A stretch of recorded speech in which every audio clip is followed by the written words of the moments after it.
what do you got? I think I can prove to a judge that both of these men had the mens rea.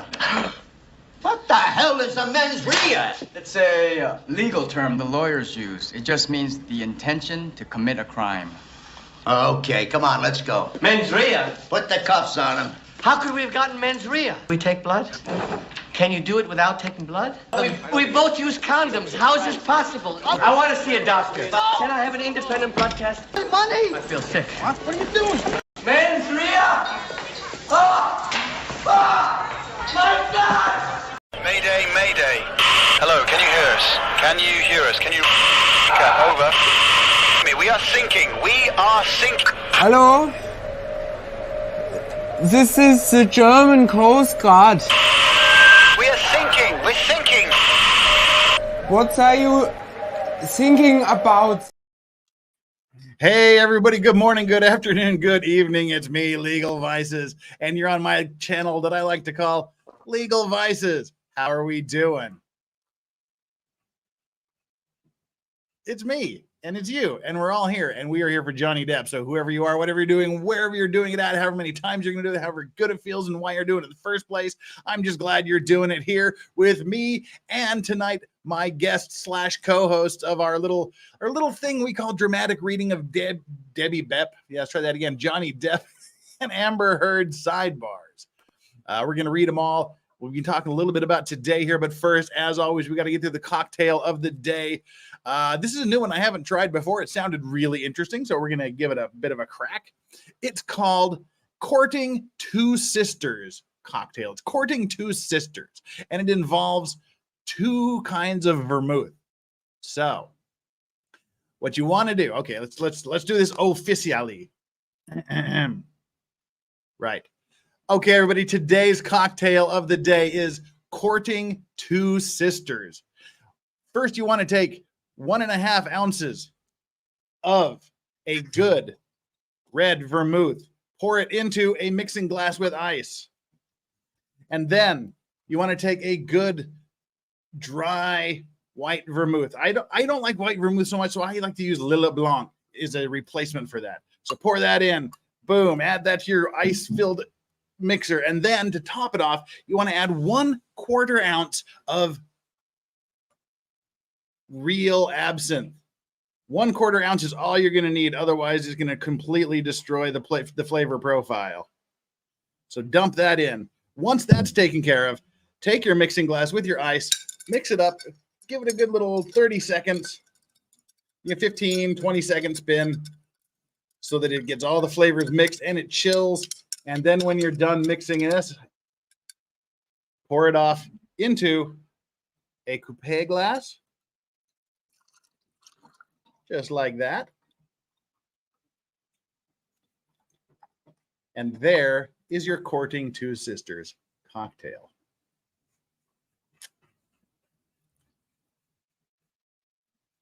Wow, that's really good. That's actually really, really fantastically good. I'm surprised. You get just like a hint of the absinthe, that minty flavor. You get a lot of the bitter red vermouth, and then the dry white vermouth kind of smooths it out. So that's actually a really good cocktail. This one is going into my regular repertoire of things I drink when I'm not on stream. Wow. Okay, that was good. I'm actually very, very surprised. It sounded awful, but it was pretty darn good. Well, let me bottle everything back up here again. And get the absinthe out of the way. Where the hell's the top of the absinthe? Here it is. So thank you all for that. Probably looked weird. Well, I was just putting the top back on. All righty. Get the bartending equipment out of the way. So much to do here. I need an assistant that can clean things up, or I just stop making a mess. One of the two. I prefer the clean. Someone to clean up after me. All right, everybody. Hi, here we are. That's it. Jappy says, "What's up, law nerds?" Speaking of law nerds, we're gonna be bringing our law nerds in here in just a minute.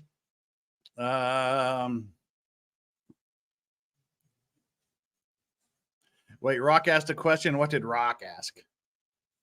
Do the sisters know they're dating both of them? The actual history of that apparently is it's named after a restaurant in France, I believe. Oh no, in New Orleans. It's from the Court of Two Sisters restaurant in the French Quarter of New Orleans. So Nolans, you got to get down to Nolans. Or are we in trouble for having bad accents now because I said Nolans, even though I'm not from Nolans? So yeah, it's the Court of Two Sisters restaurant in the French Quarter of New Orleans. Right, Chandler. We're bringing Chandler in here. Right. Wait, why is this? All right, hang on. Aha. Let's see. That's what we need to do. Boom. Chandler. Hi. And Hayden's not here yet. So what you're going to need to do, Chandler, is while I was pausing and being confused there, I got a call from the office. This might be a very, very short stream. But Chandler, tell us a little bit about yourself. I'm going to embiggen you here to first place, and hopefully this won't take very long. I'll be right back. So talk for an indeterminate amount of time and go. Okay, sure. Hi, everybody. I'm Chandler Remington. If you don't know me, I am a paralegal from Los Angeles, California. I have my own YouTube channel. I actually got started here on Legal Vice's channel after I was invited on in February to cover the Murdoch case. And yeah, here I am doing YouTube. I've been doing a lot of videos talking about how feminism is toxic and a scourge upon society. I've also been talking about things like systemic misandry. And I really got interested in those things based on the Depp Heard case. And so that's where we find ourselves today. We've been doing this Depp Heard sidebar series recently, and if you haven't seen it yet, it's really entertaining. It's usually me, Aussie Overlord, Hayden, and Megan Fox, and we just read through the sidebars, all of the stuff that you didn't get to hear in the Depp Heard case, all of the moments where the court audio was paused and everybody was wondering what was going on with the judge. And so for everybody who watched the Depp Heard trial, which I think is most everybody here, this is an opportunity to get to see what that was all about, why Judge Penny Askarate looked so frustrated, who she was annoyed with, some of her sassy retorts. And it's been very entertaining so far. I've been really enjoying it. I don't do the funny voices. It's mostly Aussie Overlord who, you know, and Legal Vices, of course. They both do fantastic voices. I've been particularly enjoying Jeff's Elaine voice, which he needs to smoke several cigars in order to get underway. I cannot possibly imitate it myself, but I'm very much looking forward to today, because it appears that we have a lot of frustration. Jeff was actually messaging me earlier today, and he was saying, you won't believe what happens today. He is incredibly frustrated for many good reasons about the way that Elaine shows up, and essentially my understanding is that if we read through today, you'll find yourself wondering, you know, whether Elaine has ever been in a court before, if she's actually ever done litigation. So I'm looking forward to it. I kind of wanted to be surprised. I had the option of looking ahead, but I decided not to spoil it for myself. And I'm not sure who all is backstage, but oh, it looks like we have Aussie Overlord. Welcome, Aussie Overlord. Sorry about that. Yeah. Sushi for lunch. Enough said. Moving on. I hope you're right. Yeah. Just you know, tactical chunder. Which any Aussies in the audience will know exactly what I'm talking about. So all good. This is going to be fun. Like I spoke to Jeff about it, and yeah, it's to the point where professional pride has been injured having read this. So right. Well, speaking of professional pride and being injured, and YouTube is assho, it's Megan Fox. Megan, hi. Megan Fox. Can you hear me? Hail, my hail. microphone wasn't on. Hello. The gang is all here. Morning. We are here. And I have... We are. I have a special surprise for everyone today. What is your special surprise for everyone today? I told you that before that I was looking for a costume and I couldn't find the Halloween robes that I knew I had. Mm-hmm. But I found them. So we have two options for Judge Penny today. And that would be the Hogwarts. The Hufflepuff, right? The Hufflepuff robe. Yeah, like check it out. We got the Hufflepuff robe that I can put on and pretend. But I think that the looks one like a you're gonna bathrobe. like. Yeah, that looks like a bathrobe. I think the one you're gonna like the most is the graduation robe, but it is That's what you should. obnoxiously gold. I kind of like that one. But What kind of graduation robe is that? This is I don't know. gold. It looks like one of my Stripper grandmother's kimonos from like the Stripper 80s. This was 8th Yeah. grade graduation for my And I kind of like it. Oh. That's all right. It's better than ours. Mine was maroon. Look at this. I mean, this Ours is, are just and then blue. look, we got it. I can even, Okay. I'm going to get the hair up and the glasses on. And we're going hair up, glasses on for this one. You do look very regal. I like it. I think that getting in the well. costume is a big part of it. And I think the best part of this costume is going to be that I don't have a gavel, but I am a well, that's good. mom, and every mom has a wooden spoon. Let's get going here, folks. Well, I like it. Now think that we've it's gone excellent. through that, now I'm going to give my speech about how this is a serious topic, and we're going to have to tone down the voice effects today. What? Oh, we Oh no, are. Yeah. this is the. This is where we actually have to show a little bit of denunciation of Elaine. Yeah, Apparently, she just but- gets that bad that we actually have to show as not part all of shenanigans profession. are off. Yeah, not all shenanigans are off, but I got to dial back the voices a bit. I mean, because this is shocking.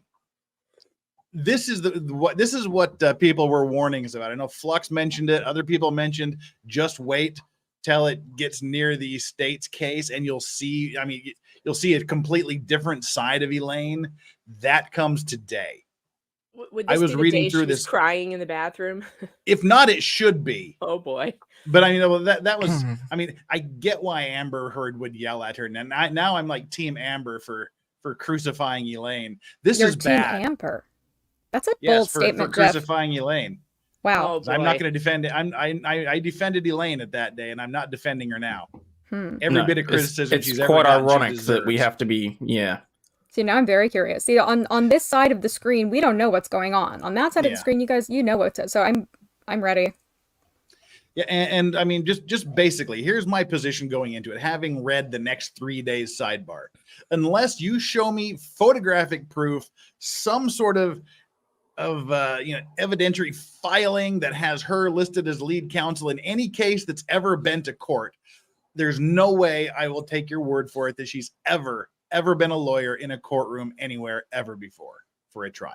Oh Yes. no. Yeah. I it's happened to that mention bad. that while you were gone, since you told me. I'm really Yeah. curious what you mean. I want to see. I'm As ready. I told Hayden when I was talking this, I said, after reading this, I am enraged, and I don't know why, because I had nothing to do with this trial. It has no effect on me, but I was pissed. So, yeah, I guess let's jump into this, because there are a bajillion sidebars, and we've got the full cast of characters here. So, Ole. but all like, I'm gonna have to dial back Elaine a bit, and certainly Elmer Fudd, or whoever we want to call him. That's not really Elmer Fudd, doofus guy, Nice. Bullwinkle. Natterfeld, or whatever the hell his name was. And I don't like this idea of dialing back Elaine. That's my favorite part. I mean, not all the way, but toning it down to like a non-comical level, because I don't want to focus on the comedy. I want to focus on like the actual shit that goes down at these sidebars, because this is incredible. Well, as much as I love And now the you tell me now I've got to voices, try and tone down a lisp. But yeah, like half lisp. the only thing we need to do, the only thing that doesn't need to be toned down is Judge Ass Karate. The only because directing tips I've I would ramped it have. up. Yeah, I would say the only acting tips that I, as the director of this little shenanigans here, would have for Judge Ass Karate is step up the anger, disgust, and frustration to about 12. Oh boy. This is the turning point. This is the definitive moment where she has had fucking enough, and she just kind of unloads on Elaine throughout the next 3 days, and it just gets worse. All right, now that we've oversold that, should we jump right into it? Because Yeah. it ain't Let's do good. it. All right, before we do that, we do have one super chat. One brave soul has started the super chat proceedings. Oh, we've got two now because Flux just sent one. Andrew Christian, $5. Thank you so much. I can't believe I signed up for this 2 days in a row. Well, 2 days in a row, you got to go back and watch the other 5 to catch up. Come on. Get with it. Flux bringing the $5 heat for the golden robe. I'll take a golden robe over a golden shower anyway. Day, I love you people. Flux immediately to the penalty box. We haven't even started the game. This is like where they drop the puck and everybody throws down the gloves and they just start punching. Penalty box for 5 minutes, Flux. Instigating. Does that mean she cannot super chat for the next 5 minutes? I mean, she's got a super chat every minute for the next 5, so I'll let her out. Are we going to see the Asiando over Ladio today? No, apparently not. Well, we'll let you all decide. And the bad weather biker dropping the serious heat. This super chat is to specifically bribe Megan to read in her southern accent just to tick off the haters. Well, I'd like to see a southern. Oh, there you go. I'd like to see a southern accent through grated teeth because this is bad. Thank you so much for that big $20 super chat, bad weather biker. All right. Oof. What do you think? You like my background? I love it. Yeah. You got the whole setup. You came prepared. I came prepared. Baby got background. Let's see. Oh, Share Lord. screen. Share window. This is day 14, sorry. Didn't mean to scare anybody. All right. And you'll see what I've done because I did extra show prep today to make up for the absolute crap fest that was the stream yesterday from my end. We have gone so far as to write the witness's name at the beginning of their testimony. So as you will see, this is Aaron Filati's testimony here on day 14. And at the beginning, there's not a lot of parts for Chandler to read, but we are doing evidence and of course the sidebar and end scene things. And you'll be the witnesses as well, because for a lot of these we have to go back to the witnesses to see what triggered everything. I get to be the witness? Oh, awesome. I think Erin Filati had a different last name as well. That was like, she had like a maiden name and then a different name. Something with a B. It was like a vaguely Korean name, like Bumho or something like that, or Boam. It was kind of a Korean last name. But anyway, let's do this. We've got ground to cover. Okay. Day 14, getting ready to go. This is how long it takes to go to a sidebar. All rise. All rise. Start. All right. I'm also having an allergy attack. So if I start sneezing and muting myself, that's why. All right. Good morning. Good morning. Good morning, Your Honor. Mr. Chu. Are we ready for the jury today, or do we have preliminary matters? A few exhibits. Okay. If you want to approach with the exhibits. Sidebar. Which ones do you have for me? These are the tax returns. Mr. Depp's side is... Okay, what number are they? 936. Okay. And then defendants 1055 that we will show to Miss Filati as part of the agreement. 936 plaintiffs, okay. 1055, got it, okay. And then this was the demonstrative that was shown yesterday with Mr. Bania, that as long as it not come into evidence. Can you give it to a number for me? Well, it had a number. Okay, what was the number? It was plaintiff's 889, page 117, and it was a demonstrative, so we just put the page. 889, page 117, right? Well, we agreed to return it in return for his not making any more cat references. Not in evidence, okay? Open court. End scene. Oh my. So I Cat mean, references? Oh, there must have been some cat references somewhere. But right out of the gate, we've got this. Does it have a number? Well, it used to have a number. Well, what the hell is the number now? Your Honor, I am not actually a cat. That was what I was thinking of. I'm like, what was the cat reference? Probably I don't mumbled, know. probably mumbled something about Elaine being a cat lady under her breath. I don't know. That would be fitting. Her own team doing that? That's funny. Oh, it'll be understandable once you see all this. I could see her having like Trust me. 10, 11, 12 cats, something like that. Well, She seems like the that type. that was pretty innocuous, but it shows you how soon it took for them to irritate the judge with, well, it had a number. Well, what the hell is it now, Well, doofus? what is it? Give it to me. I've been saying doofus a lot since Chandler called me a doofus a couple of weeks ago. She's always asking for the number, if you notice. Always. I called you a dingus. There's a difference. Oh, you called me a dingus. Okay. Mm-hmm. A dingus is lovable. A doofus is just a doofus. All right. So again, this is the Ms. Filati. I almost said something improper of you there. What line should we start from? At the court. Line 12. All right. So she's done.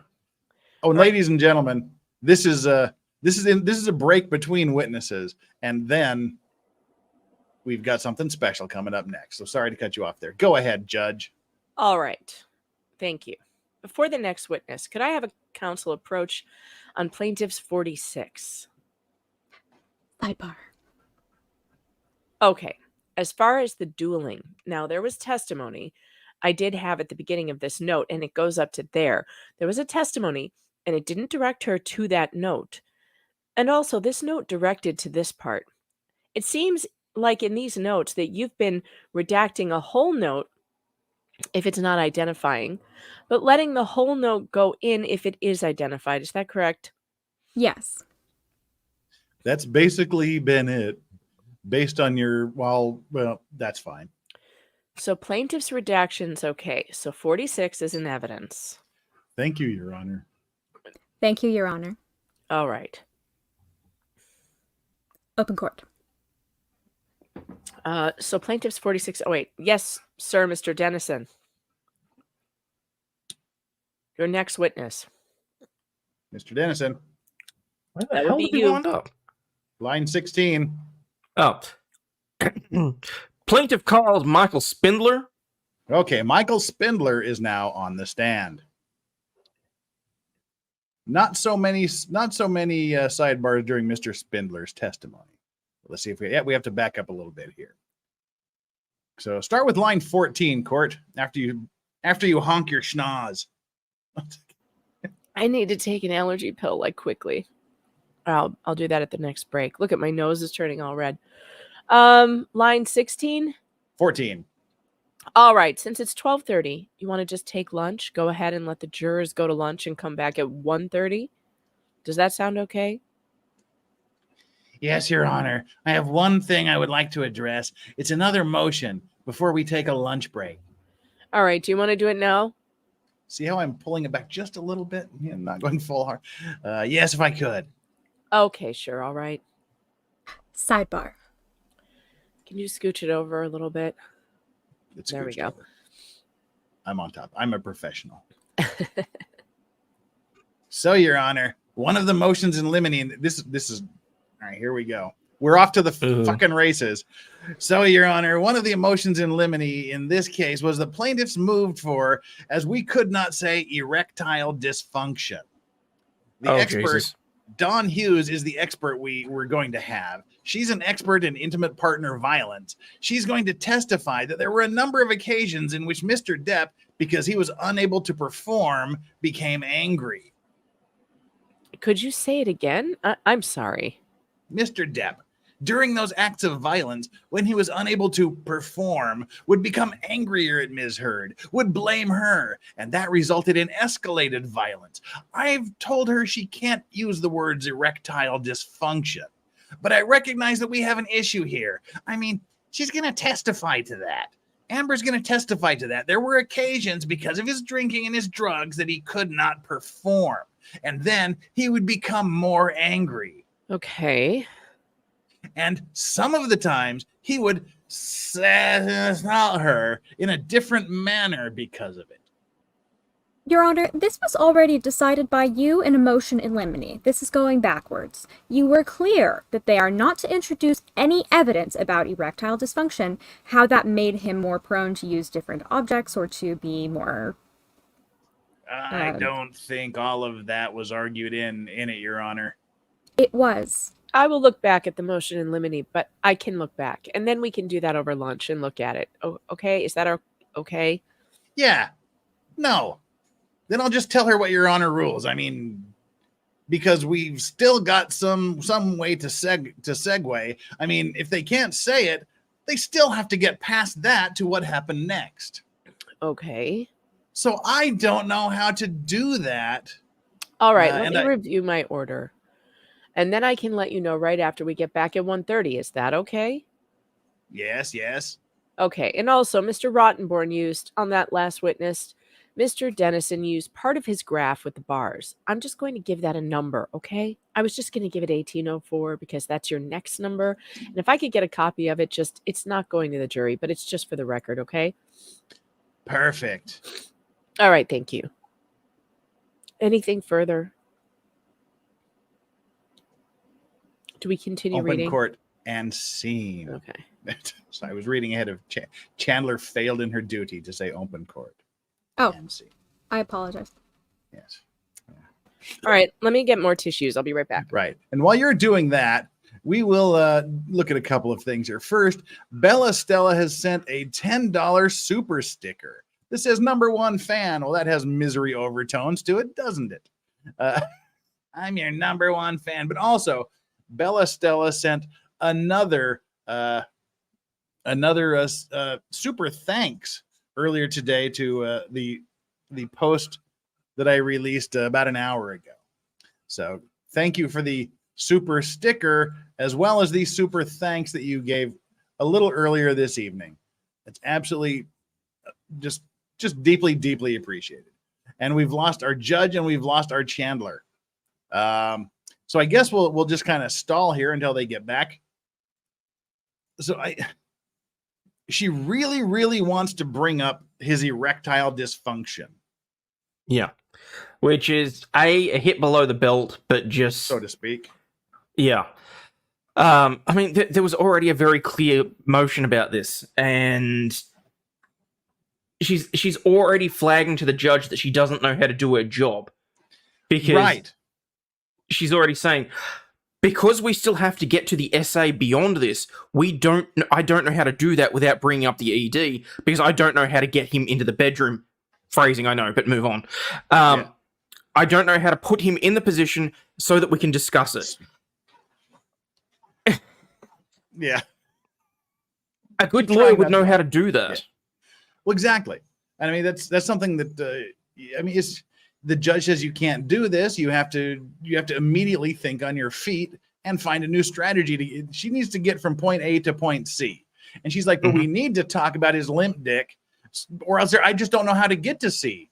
When I mean, I could just off the top of my head, you could say, are there certain times, without saying what they were, are there certain times he would become angrier and, do other things? Yes. Okay. Then boom. Then you go, okay, let's talk about some of these times he was angry. And then you get into the essay. Yeah. I mean, it's not hard, so to speak. Oh my God. The double entendres are flying fast and furiously here tonight. Right. It's a very fertile area. It is. It's going to have to. See, and the irony is, I don't know if you had a chance to look at any of the news coverage about it today, but Elon's memoirs about his time with her dropped today. Oh, yes. So some of the quotes out of that, like, for example, I've changed my tagline today. Elon's chief of staff described her as Joker in Batman because she thrived on chaos and just sowing discord while they're in the relationship. Like, some of the things that we're seeing come out of that just makes me more reinforce what happened. Everybody's describing her as just batshit crazy. Yeah. I mean, it's great. Everybody hated her. Everybody that apparently that met anybody in that book hates her. Mm-hmm. She was just toxic, apparently.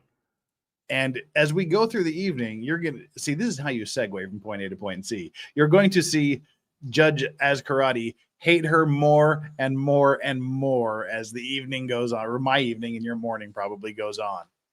I don't know how I could hate her anymore. I think we'll get there. Buckle up, Megan. It's going to be a bumpy ride. I like your background, Hayden. I just noticed you changed yours too. Cheers. See, now I want to be a copycat and change mine. You guys are inspiring me. Okay, I'm gonna grab a courtroom background here. Hayden's is better. He has a green screen, I think. Mine's just all coming in and out, but I don't feel like taking out the green screen. I'm lazy. Oh no, I just use NVIDIA Broadcast, so it uses AI to smooth out the edges and stuff. Oh, that's nice. You're gonna have to send me a link on that. It'll depend on what your computer has, but yeah, I can run you through it. All right. Well. Now I want to find a better quality one, though, because it's blocky. Tina, I'm far from a professional. Are you kidding me? Yeah.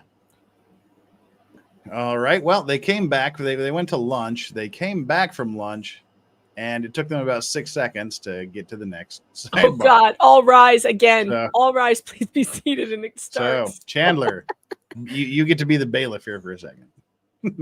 Okay, hold on 1 second. I'm just changing my background so that I look more like I'm in court. Let me see. There. Is that good? All right, we're all in court. There we go. Okay, and now I can be the bailiff. Thank you. Thank you for bearing with me for that moment. All rise.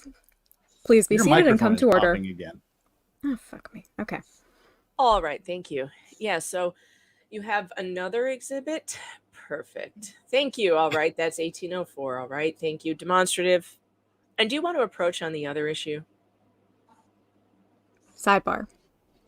Okay, so I looked at my motion in limine, and what it says, it granted as to any evidence of erectile dysfunction is not relevant and highly prejudicial. Mm-hmm. And that was when you were saying that I had to go back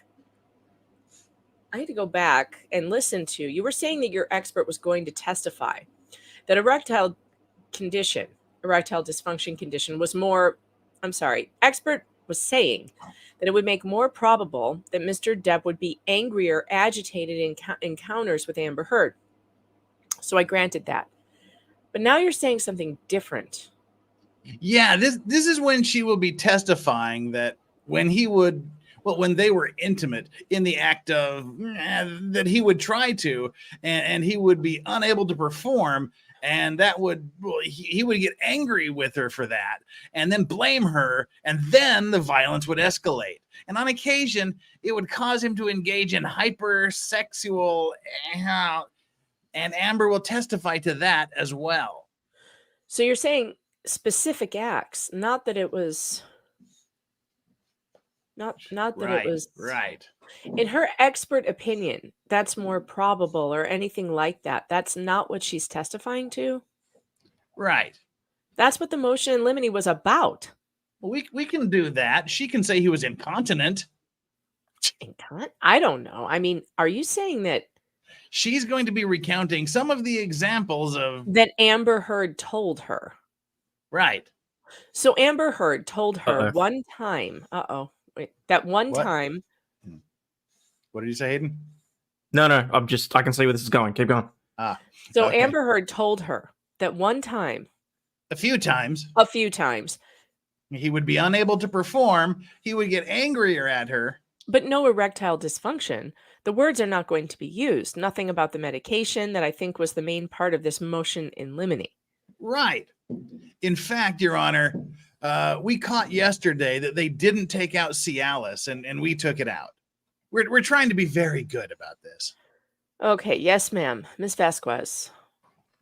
I'm just unclear what you mean by he would get angrier. Right, because he couldn't perform. That's erectile dysfunction, Your Honor. But this one, the motion in limine that I granted, was one where the expert was going to testify that such a condition agitates or encounters with Amber Heard. This is just not the medical erectile dysfunction, just saying at times he couldn't perform that specific time. Specific time, yeah. Would make him angry. And it would escalate the violence that would lead to different types of... The motion in limine was to prevent any erectile dysfunction, any mention of medical records relating to Mr. Depp taking Cialis. Right, exactly. And that's not going to happen. She's just talking about now specific instances that Miss Heard claims that they were going to, or having sex, he couldn't perform, and he got angry and hit her, or I don't know, something. Angry, and the violence escalated. And the expert made no disclosure about erectile dysfunction. No, they're not going to say. They're not going to say anything. and they're not going to give any opinion about it. They're not going to do anything.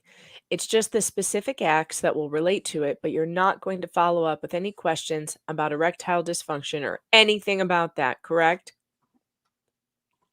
Correct. I think it's still a workaround, erectile dysfunction without using the words, and I think your point of motion in limine was to prevent that, Your Honor. Right. In an attempt to embarrass, as we argued in our motion in limine, this is just to harass and embarrass Mr. Depp. It's also a new disclosure by Ms. Heard. It is not. She was deposed for 8 hours, and I don't know about that. I just know that the motion in limine was granted because it was not relevant in talking about or opining about the erectile dysfunction or talking about it in the relativity of medicine. And that's not going to happen. But there are specific acts where you're not mentioning erectile dysfunction, just part of the act was unable to. According to her. Right. I'll tell her, just leave it to couldn't perform. Yeah, exactly. Okay, all right. Thank you, Your Honor. Thank you. Thank you, Your Honor. Open court. I'm lost. All right, are we ready for the jury? Yes. Okay. Whereupon the jury entered the courtroom and the following proceedings took place. Okay, let's talk about feelings here, people. What's our thoughts on what old Elaine is trying to get in here? I don't like It's that the dirty. judge is letting her do it. And I think that it is prejudicial. And I don't know why in the hell the judge would think there was any difference between saying erectile dysfunction or he couldn't perform sexually. That's the same damn thing. I still have the issue with that it's hearsay anyway, because if the expert's testifying to specific instances that Amber reported to the expert, that's hearsay, in my personal opinion. But right, of and the course, fact that it's a new disclosure. Oh, sorry, Megan, what were you saying? Well, that's all that those experts do, though, is tell hearsay about what she said in their sessions and stuff. Like, Yeah, they I know, it's allow expert it all. opinion, and that's crazy. Yeah. Sorry, Chandler, go ahead. Oh, I was just saying, the fact that it's a new disclosure, I think, is highly problematic. I don't understand why it wasn't disclosed previously. And the fact that they fought about it in a motion in limine and thought they had it all worked out, and now all of a sudden the judge is saying, well, no, you can say that he has it without saying that he has it. That doesn't seem like fair play to me. Right, because what Judge Penny is implying is that, oh, well, if there were times that he couldn't perform, that doesn't necessarily mean that it was related to his medical condition. But how can she say that it wasn't? I mean, especially if he was on medication for it.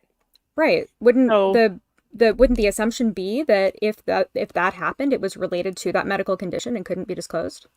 All right, the chat is pointing out that not all failure to perform is erectile dysfunction. However, that's true, but however, in this case, we know, or she knows, because of his medical history, that perhaps he does have erectile dysfunction, probably from the drugs and his age and everything, and the alcoholism. And so you can't then make it look like this is just specific instances. That's lying. But then, they are linking it to his acts of violence, his alleged acts of violence. So I mean, was that saying he has erectile dysfunction? I mean, I guess that's more prejudicial than saying he can't perform, and that made him kind of frustrated. Could be just whiskey dick or something like that, or or something. I mean, it doesn't seem as harsh to me, and I think it, depending on where she goes with it, could try to link it up to the instances of violence. But I still think we have to get back. I can't remember how this all plays out exactly, but we still do have to get past what Hayden was talking about, the fact that it's her talking about something that is essentially hearsay. Yeah. I also don't like the fact that it feels like Amber is being allowed to abuse him more in public. She's being allowed to continue through her experts to defame him and ruin his reputation even more. Although I think it backfired because I think everyone on earth was like, this is so wrong. This is so wrong to for one, make a huge deal out of his drug addiction, which he admits that he has, and now to try and smear him as a guy with ED, and it's just, it made him more sympathetic, and so it backfired. But I think it's really dirty. Well, it is. I mean, the problem that I have with this, I mean, I don't remember them discussing this in trial, and I think that it should be stated that even though it sounds like Judge Penny was going to allow it, I know for a fact that it was all of the people who were big fans and supporters of Amber Heard who came out and they started to mock him. And I know for a fact Michelle Dauber, that Stanford professor, called him Limp Dick Depp, and she made a whole big deal. And that is obviously disgusting misandry, and it's hideously, I mean, because there's no proof of it. And so it's just a grotesque way of framing things. It is. Thank you for using that word. That's the perfect word for this. It's grotesque. That's how I feel. Yeah. Grotesque. It's worse than dirty. I mean, grotesque is a good word. I was thinking it's just nasty behavior. It's because clearly even Depp's lawyers had no problem with using the term, unable to perform or whatever. But she desperately fought to specifically use the words erectile dysfunction. God, what a bitch. She clearly wanted to do it just to shame him and just to embarrass him. I think it's a shitty strategy. It shows you have a weak case if you have to do that. If that's how you're going to prejudice people against him. But just by doing that kind of stuff, I mean, yeah. Well, because here's the point. Let's say that he did become violent and angry against her, and he did SA her. Let's say that those things are true. I don't think they are. But let's say that they are. Why does she have to name the reason? Why does she have to go into the details? It doesn't matter. All that matters is that he became angry at her and he would act out against her. So all that matters is how he acted out against her. It's really just a slur. It's a slur. It's a slander. It's more defamation. This woman is a defamer by nature. And she is using the process to continue the abuse, spousal abuse. There's a big problem in this country. And one of the things people always said about this trial was, we're spending too much time on this trial. It doesn't mean anything. It's entertainment. No. This trial showed the kind of horrible abuse that goes on in the court systems, in family court. People use the court system to abuse one another when they can no longer abuse you in the home. So once you've left the home and now they drag you into court and they do these terrible things to you, and look at how she behaved and how her lawyers behaved. They tried everything they could. They threw everything they could at this man to defame him further in the court of law. And in Johnny's case, unfortunately, it was all public. In most cases, it's not public, but that's how it goes unseen. That's how people don't know what happens. She's an abuser, and abusers abuse, whether they abuse in the house or they abuse in the courtroom. And our system allows it. And that makes me so angry. And we've got two good super chats here that I think are kind of appropriate. Lily Smith with a $5 says, Jeff, would you be able to perform every time if you knew she might turn around and hit you at any time, like a freaking Black Widow or something? It's very exactly. There is a Who could get turned on by a violent woman who has cut your fucking finger off and hurt you? And Tanny sadomasochist into BDSM. Tanny Simmons also says, scariest thought, Amber adopted a kid, someone who can't leave her. Well, she didn't adopt a child. She had a child via surrogate. So that, I mean, So she says. So she says. I mean, there's a lot of seems like a rented child. Seems like a child for rent, yes. Well, I'm not going to speculate here, but I was going to say, let's just be careful. We know she's quick on the trigger with defamation lawyers. So let's just take a step back here, okay? That's why I said seems. It seems. Well, I've read some things, but I'm not going to talk about them here because it's Jeff's channel. So speaking of seams, let's move on to the next. Oh, Jesus! What? Nothing. I'm just that's a hell of a lot of highlighting, and I'm sitting here going through highlighting my bits and pieces, and it's just like, yeah, okay. That was the one we just finished. Oh, thank God! This is the new one. So we're just about this. This is Dawn Hughes here. Dawn Hughes. This is Amber's therapist. God, I hated her. She looked like a Disney villain. Do you guys remember what she looked like with the eyebrows, the arched eyebrows, and the? Yes, but she was not Amber's therapist. She was she was only the defense expert that they hired to evaluate and assess her. Right. Her therapist was Bonnie Jacobs, and Bonnie Jacobs didn't testify. Wonder why. You're right. Thank you. I have a USB device that keeps connecting and disconnecting. And I don't know what the hell it is, and it's bothering me because I keep hearing doo-doo every 3 seconds. So I'm going to try to do something here. I'm trying to disconnect what I think it might be with my foot. So. Cruella de expert. All right. I disconnected what I thought it was. And so far it hasn't done it again. So maybe that was it. It was my external hard drive. Can't get it hard drive. Externally. I thought we were going to be serious today with the seriousness of the topic. I should dial it back a little, not completely. We need a little. Look, we need a little levity. I think just a little, just a tad. Yeah. Well, I mean, to be fair, we know that me feel sick. I mean, it is. It's really bad. This is the worst kind of behavior in a courtroom, and I hate it. It's nauseating. Daily and quick the worst bites, part it was my external hard drive. I think like the worst when every part time I take a drink of coffee, you can see my YouTube is asshole sign. Look, every time I lift my mug, you can see it. Just a little. I love that that's in the court. I think that's fantastic. It's like, imagine if Megan were a judge and she'd have that, like, you could put all of your best sayings behind you. I could look. Every time there it is. YouTube is asshole. Just as a little reminder. Be like Judge Ito collecting his hourglasses on his desk. I love it. Signs.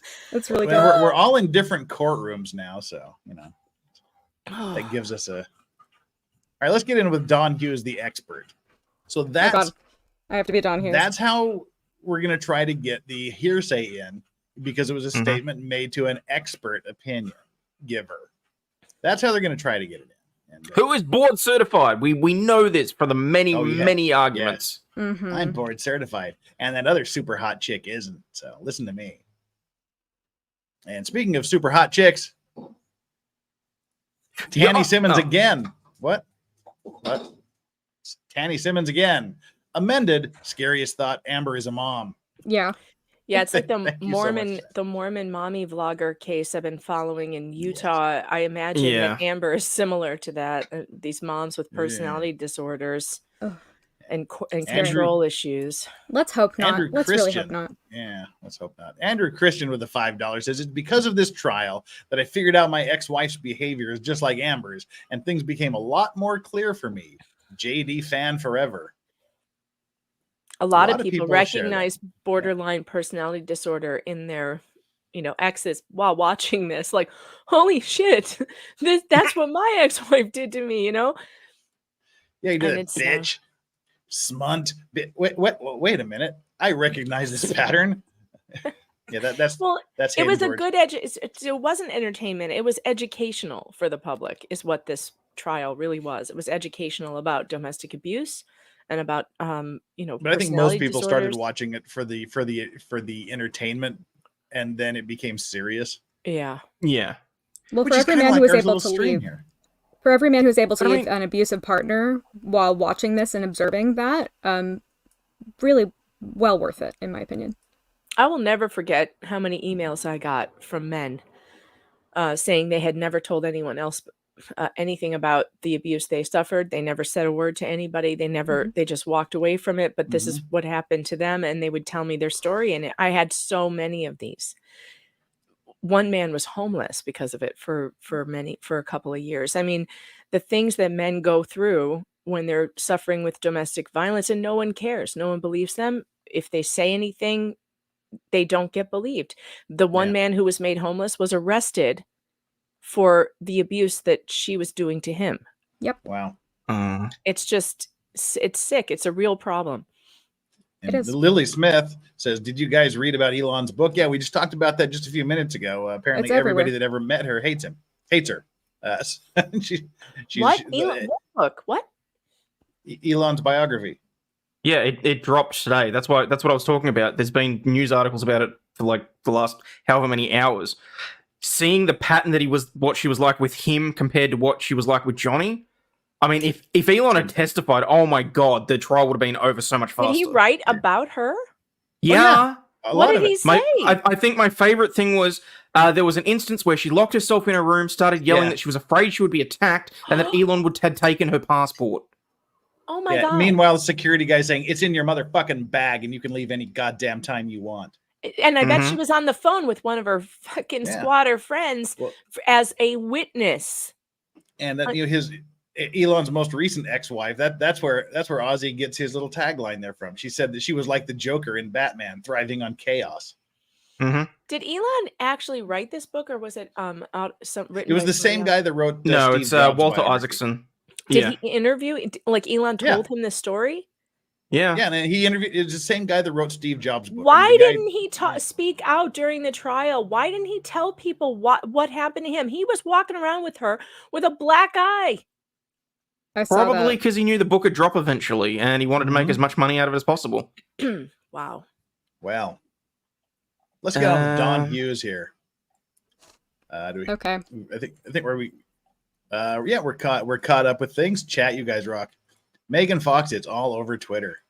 I haven't been on Twitter this morning. I rolled out of bed, found my costume, and got on this stream. That's how it works. There you go. I was seeing it yesterday. People have been discussing it, but then again, like I follow a lot of the Depp people, like the people who are still obsessed with the trial. So I see a lot of things. Oh my God. Cried Wolf just dropped a $50 super sticker. Nice. Wow. Holy crap. Thank you. It's a You're Amazing Japanese Shina Ibu in a samurai outfit with sparklers. That's very cute. I like that. Right. Well, apparently whatever that was not my external hard drive because it's starting again. Oh dear. But everything imported is working, so whatever. Well, as long as my audio is okay. If it's not, I can switch to another browser. Yeah. So far. Okay. It is not trending for me on Twitter. It's weird. What's the name of the book? Hang on. Yeah, I think it's just titled Elon Musk. Yeah. Weird. All right, Dawn Hughes is on the stand, and she's going to answer a question, and then we're off to the races. Woot. Okay, so I met with Ms. Heard for a total of about 29 hours. I met with her for the first time in September 2019. I saw her for 4 visits live in my New York City office. That's about 21, 22 hours, and I saw her twice over Zoom. One was in January 2021. Yeah, may we approach? Okay. Do you want to approach? Okay. Sidebar. It appears that the witness is reading from something. She has her notes up there, and she's perfectly able to. Well, she shouldn't be reading from notes, though, unless she needs them to refresh. I think she's looking down at the dates that she met with Amber. I mean, we can ask her. I'll ask her. Ask her. Whatever she's reading from, you'll have the opportunity to look at upon cross-examination. I can look at the notes? Oh, yeah. If she's looking at them, 100%. Thank you, Your Honor. What she has there is everything she turned over to them. Well, you can look at whatever she has. Thank you, Your Honor. Dennison. Thank you, Your Honor. Okay. Open court.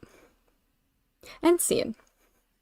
So there's Amber trying to let her expert witness read from her notes, which she's not allowed to do. You're only allowed to refer to your notes to refresh your memory, which I mean is kind of the same thing. You at least have to pretend. Because there's a temporal difference there. You can refresh it. You can look over your notes. You put them down. You don't read directly from them because you're still using your recollection. It doesn't matter if it's a few seconds, but we do know, obviously, that when we're talking about intenting crimes, for example, a split second can be the difference between a voluntary or involuntary crime. So, yes, there is a temporal difference between refreshing and between reading. It's a distinction without a difference because this bitch just verbal diarrhea. But I mean, yes. you read it and you don't remember, so you read it and you go, I remember now, and then you say what you just read. But at least you're just not reading it to begin with. So I mean, it's an easy workaround, which Elaine just can't seem to do.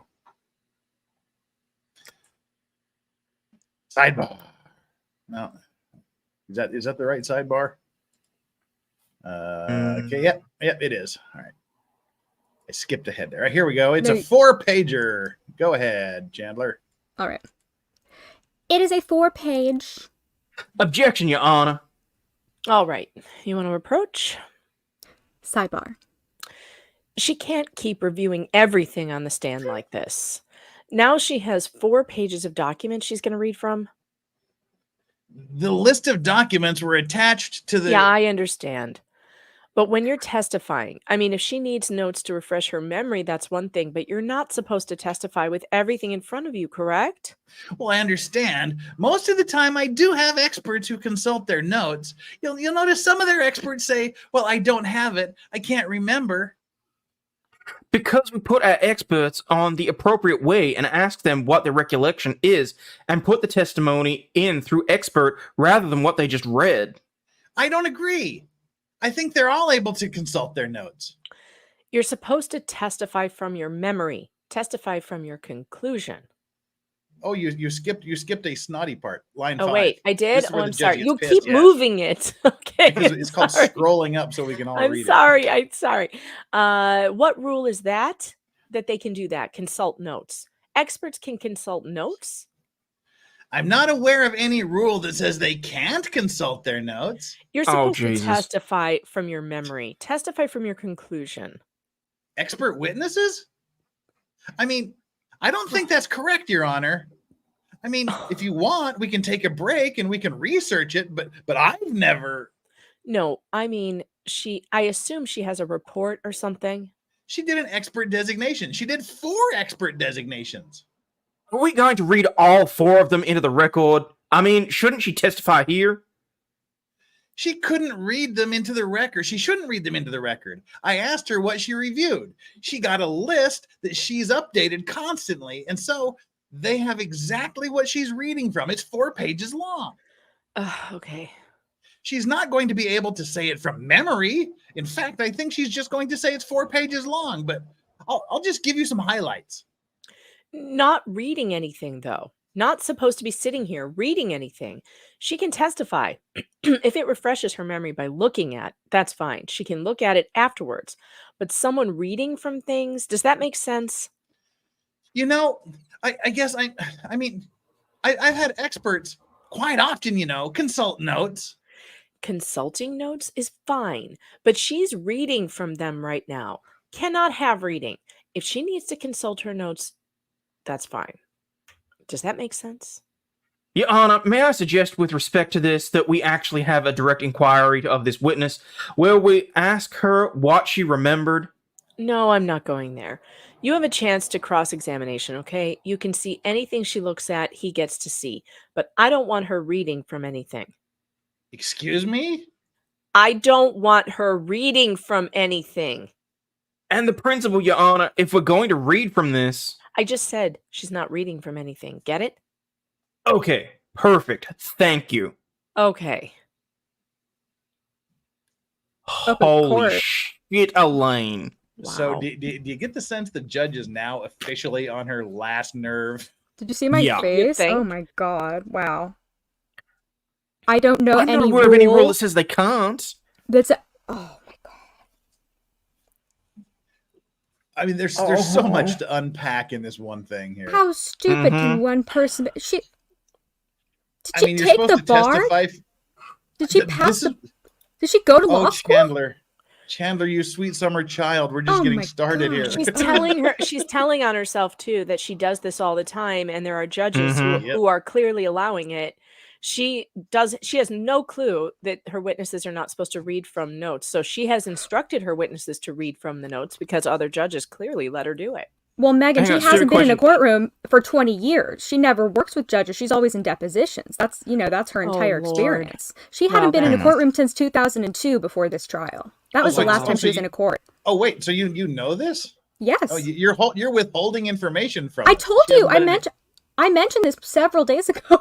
I talked about this. Elaine Bredehoft had not been in a courtroom since 2002 or 2004 or something like that. That was the last time she was in a courtroom. Everything she does is settlements. Everything she does is depositions. And she's able to push it because there's no judge there. That's why she's like this. And somehow, even as recent as this year, she was ranked as one of the top lawyers in Virginia. Right, because she settles cases. That's just PR. She's a super lawyer. Pay somebody to write that shit. It's all depositions. That's all she does. She only does settlements. She almost never goes before a judge. Almost never. Mm-hmm. It's been 20 years. She hasn't been in court in 20 years, and it completely, totally freaking makes sense, because that's what I was saying. Unless I'm shown evidence or something credible to make me believe she's ever been in a courtroom, I will say she hasn't. And if she hasn't been in a courtroom in 20 years, essentially she hasn't. Yeah. Yeah, I told you. That's a little bit of rust. I'm surprised. I definitely said it. I mentioned it. I'm surprised that maybe it was during a part where multiple people were talking, or I'm not sure. But yeah, that's a fact. You can look it up. Somebody correct me if I'm wrong. I'm almost entirely certain that is the fact. It could be 2004 instead of 2002. Maybe 2003. It's been a long time. It's still almost 20 years. It's been a long time. Yeah. And you're supposed to testify from your memory and from your conclusions. Like, she's like, expert witnesses. I don't think that's correct, Your Honor. Here she's like telling the judge, I don't think you know what you're talking about, Judge. Very risky. I felt the need to take my spoon and smack her on the face with it. Oh, you just disappeared. Wow. And you made yourself disappear in the process. Which, I mean, honestly, I feel like Judge Oscarati probably wanted to do. So the fact that you have the magic of the green screen behind you and you can do that is just, just disappear. Just I'm out. It's magical realism. Fuck this shit, I'm out. Exactly. Oh, man.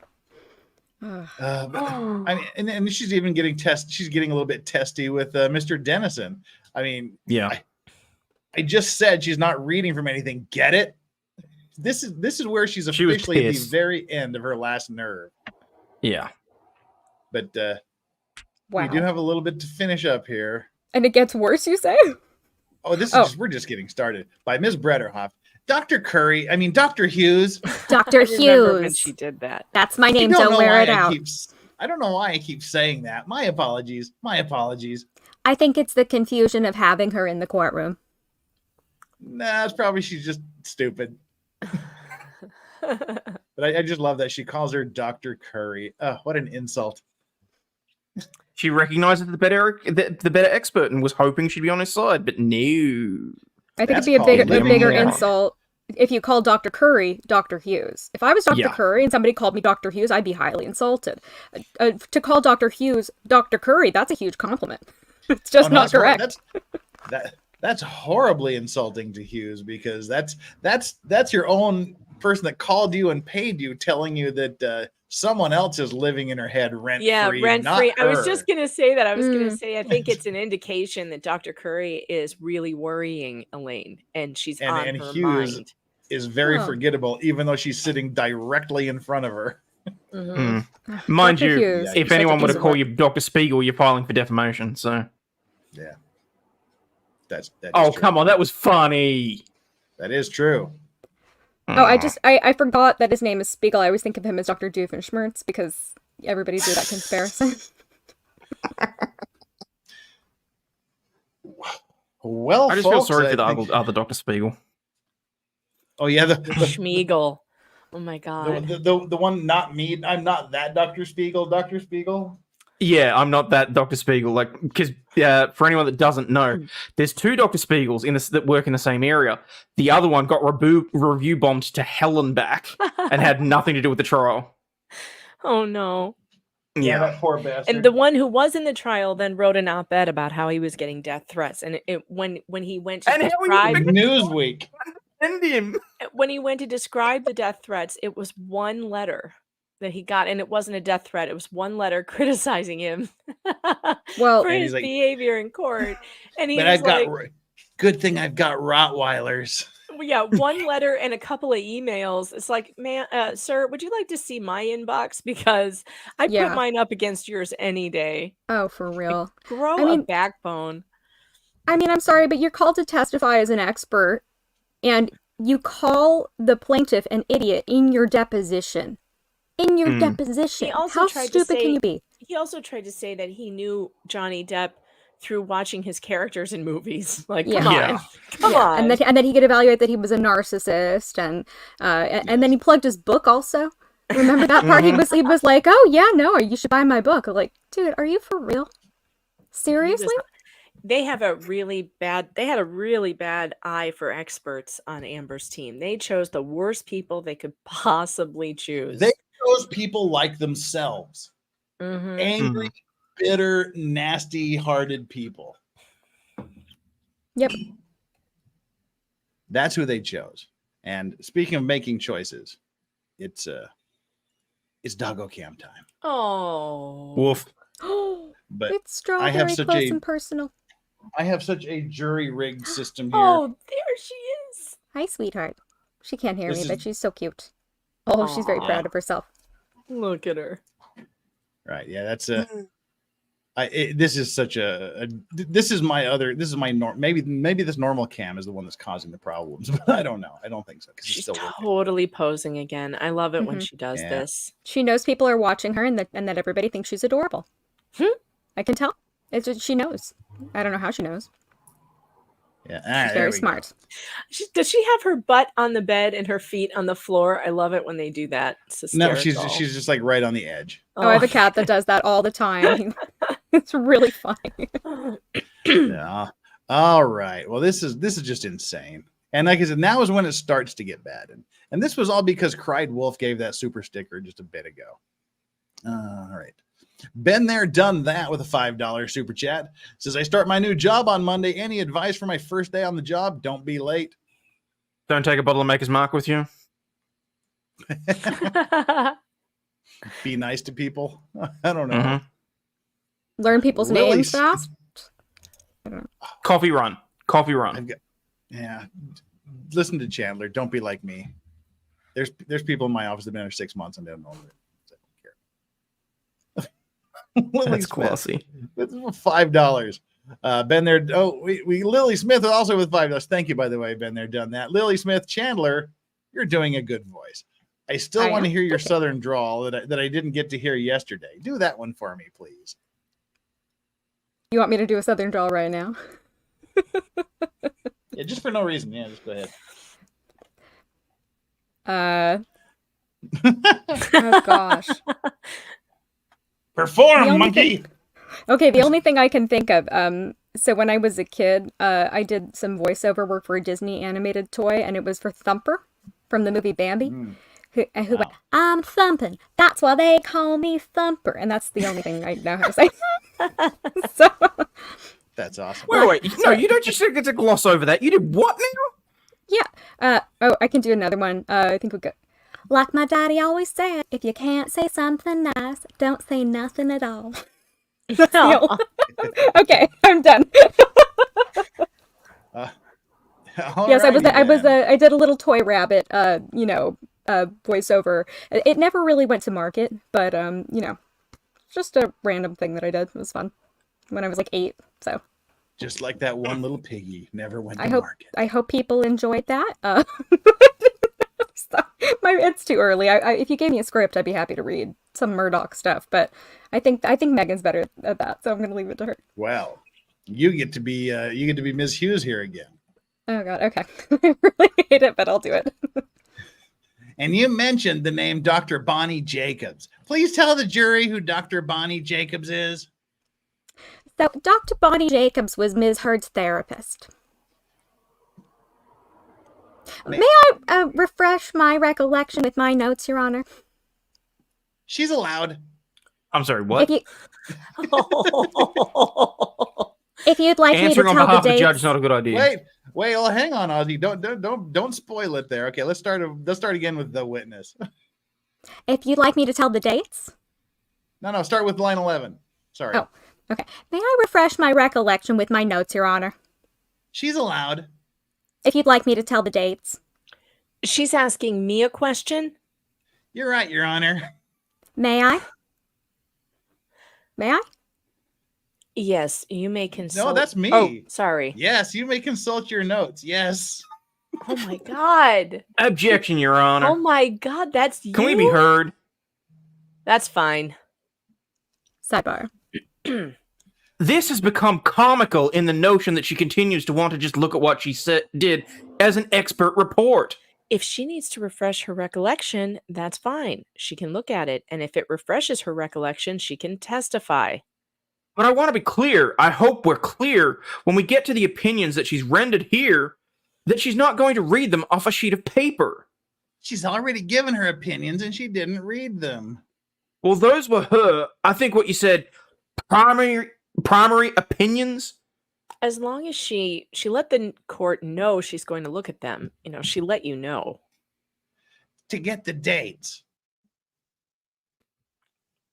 If it's to refresh her recollection, that's fine. Then she has to put them away. Right. Okay. Is she putting them away? Because I can't see. You'll be able to see everything she has, I promise. The judge. Thank you, Your Honor. Okay. I don't think the judge was paying attention there. Yeah. He's not saying, can I see her notes? He's saying, I can't see if she's putting them away. But you can, because you're the judge and you're sitting above her, so you can be able to, you should be watching it, I think is what Dennis is trying to say to the judge. Like, who's watching her? Yeah. And she's not listening. The judge she stopped listening a while ago. Yeah, I think she stopped listening to write about where Hayden was saying, like, oh no, she's allowed to do it. It's like, hey, she's asking me a question. Yeah, but yeah, she can do it. No problem. You can consult with your. The judge didn't get to be the judge. I gotta say though, I'm a little disappointed in the judge because she's already said she shouldn't be reading from notes, but now she's just going to let her look at them whenever she wants and then repeat what she just read. What is the difference then? Why not just let her read it then? Legal fiction. Basically. It's stupid. Agreed. Fun dying with the $5 strawberry and Yoda treats. Strawberry Yoda emojis, which you can get if you're a member. Everybody wants to be a member. Oh, look at her now. She's posing for another emoji. Aww. She's being really cute. Scratchy. See, Doggo Cam was a great idea. I'm so glad you do Doggo Cam. Yeah. I wish my Labrador would actually sit in one place and I'd do the same. But... I would too, but my dog never is in one place. Well, he would probably be a total ass and knock the camera over all the time. And he doesn't walk up. He doesn't walk up the stairs either, so I'd have to set it up downstairs and somehow try and figure that out. Yeah, Yoda's assumed the position like halfway between 4 panes of glass and an open veranda, so I can't put the camera on Yoda, who literally does nothing ever. But anyway, all righty, let's continue with Dr. Hughes. So I'm going to refer to my designation that has the list so that I don't forget anything. Okay. Though I administered... Objection. Hearsay, Your Honor. She can refresh her recollection. As long as she's not reading. You just can't read. You're not supposed to read from it, but you can refresh your recollection as you're speaking. So I can look and just look up, and that's refreshing my recollection? All right. If we can approach for a moment. Now here's where we address the question you had, Megan. So she's like, what? So I can just look down and go, aha, I'm refreshed. And then, yeah. All right. I really can't take these side comments. I'm sorry. She's not reading. She's not reading. It's hearsay. I can get up there and read. 1 lawyer per witness. Excuse me, Mr. Chu. So if she's looking, she's got 12 tests. I understand. And if she wants to refresh her recollection, okay, on what those are, but not to make any side comments to me, please. Okay, I appreciate that. May I approach her, Your Honor? Yes, could you? All right. Thank you. Thank you. Open court. The judge does not want the witness asking her questions directly, but frankly, it's kind of her fault because all of the witness is obviously confused and now feeling like, well, she's not allowed to look at her notes. So now she wants permission to look at her notes. And clearly it's only the judge that can give you the permission. So this is kind of silly. But see, the problem that I have with that, though, Megan, is that Dr. Hughes has testified in a number of high-profile trials. She's done this before. She knows the rules. She should know not to read from her notes. She testified in the Nexium trial. She testified in a trial against a woman who killed her husband. She's been an expert witness for years. And she's board certified, so she should know better. I wonder how Yeah, many but to be of fair, those Elaine's judges, also been a lawyer for so many years as well, so... I wonder how many of those judges, though, don't, or other lawyers don't object, because everybody does it. You know, like, is this just a particular case where the judges are making, the lawyers are making a very big deal out of it so that they can slow shit down, make Elaine look stupid, make the expert witness look stupid, and like she doesn't know what she's doing. How many lawyers do this? You know, I don't know if she's run into this in court before. Johnny's lawyers are not letting her get away with 1 inch. Well, apparently she hasn't, because she hasn't been to court in 20 years. My understanding is that usually expert witnesses are not allowed to read from their notes, and usually it's not something that has to be admonished because it's something that is understood by the expert witnesses to be a rule. So I could be incorrect. I've seen other expert witnesses do this, and I've seen seasoned expert witnesses be admonished for that in court, like in the Letitia Stout trial. Dr. Dorothy something, she was also reading from her notes and had to be admonished for that, but it's usually something that an expert doesn't need to do because they know what they're talking about. That's the whole point of why they're there. Did she actually write a book on how to testify as an expert? I'm gonna have to Google that. I'm gonna have to look that up, but I think that both of them are both of them should know better, and neither of them is making themselves look very good. But then again, it all depends on what's happened in previous trials. I'm really not sure. You bring up some good questions. I'm curious. Any luck on finding the book? I am not finding a book. I'm not finding a book. Good. That would be scary. Jim Satala asks, why didn't the judge force them to turn over notes to Depp's team? Aren't they entitled to see whatever she's using as notes? They basically did. She said, you get to see whatever she's looking at. Yeah, Judge Escarati said that several times. You get to see whatever it is she's looking at. She just can't read from it while she's looking at it, if that makes sense. Oh, did she really? What?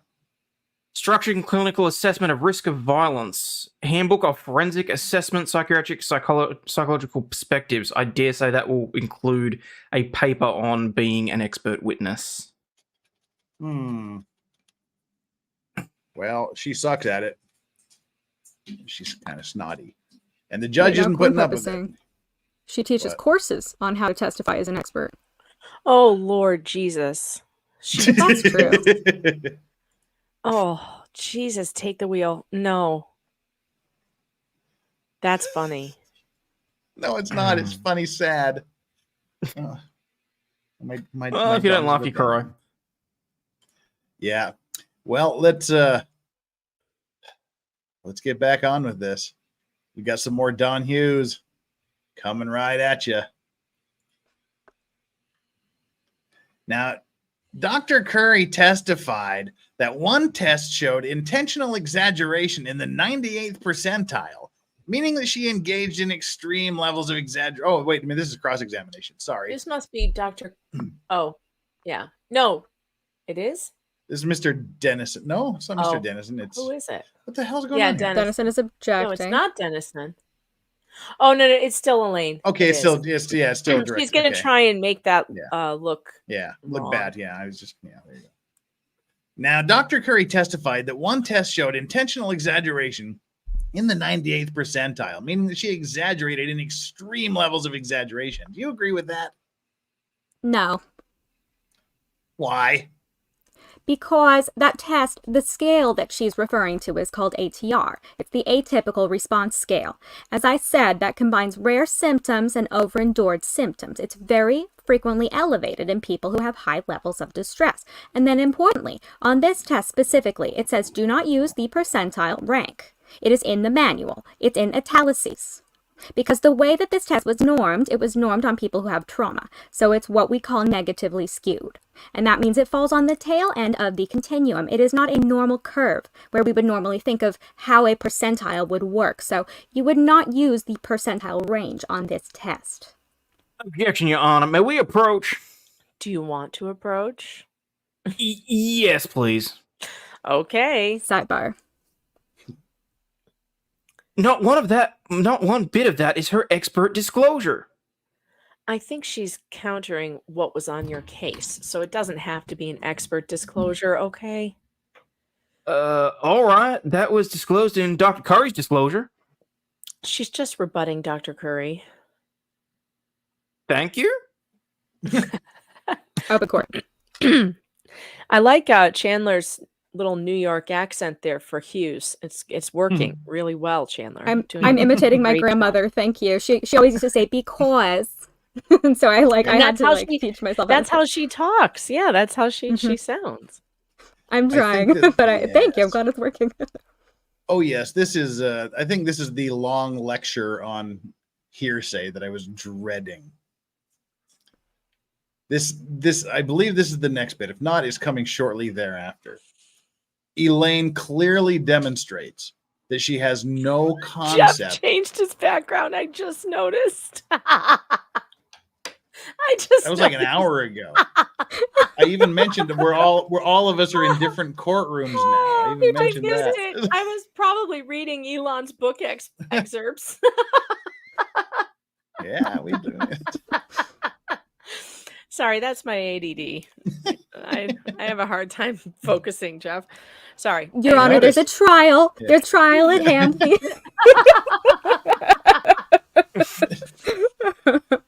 I'll shut up now. This thing is scary because I think this is it, where she clearly shows she has no idea what hearsay objections are. I remember when she did. Oh, God.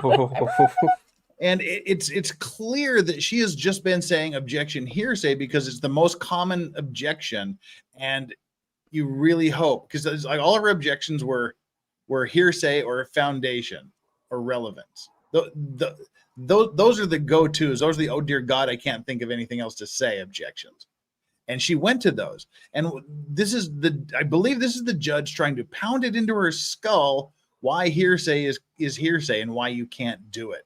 This is scary and sad. If it's not this one, it's the next one or two after this. It's shocking.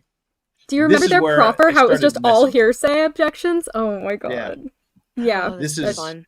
This is where I started texting Hayden going, oh my God.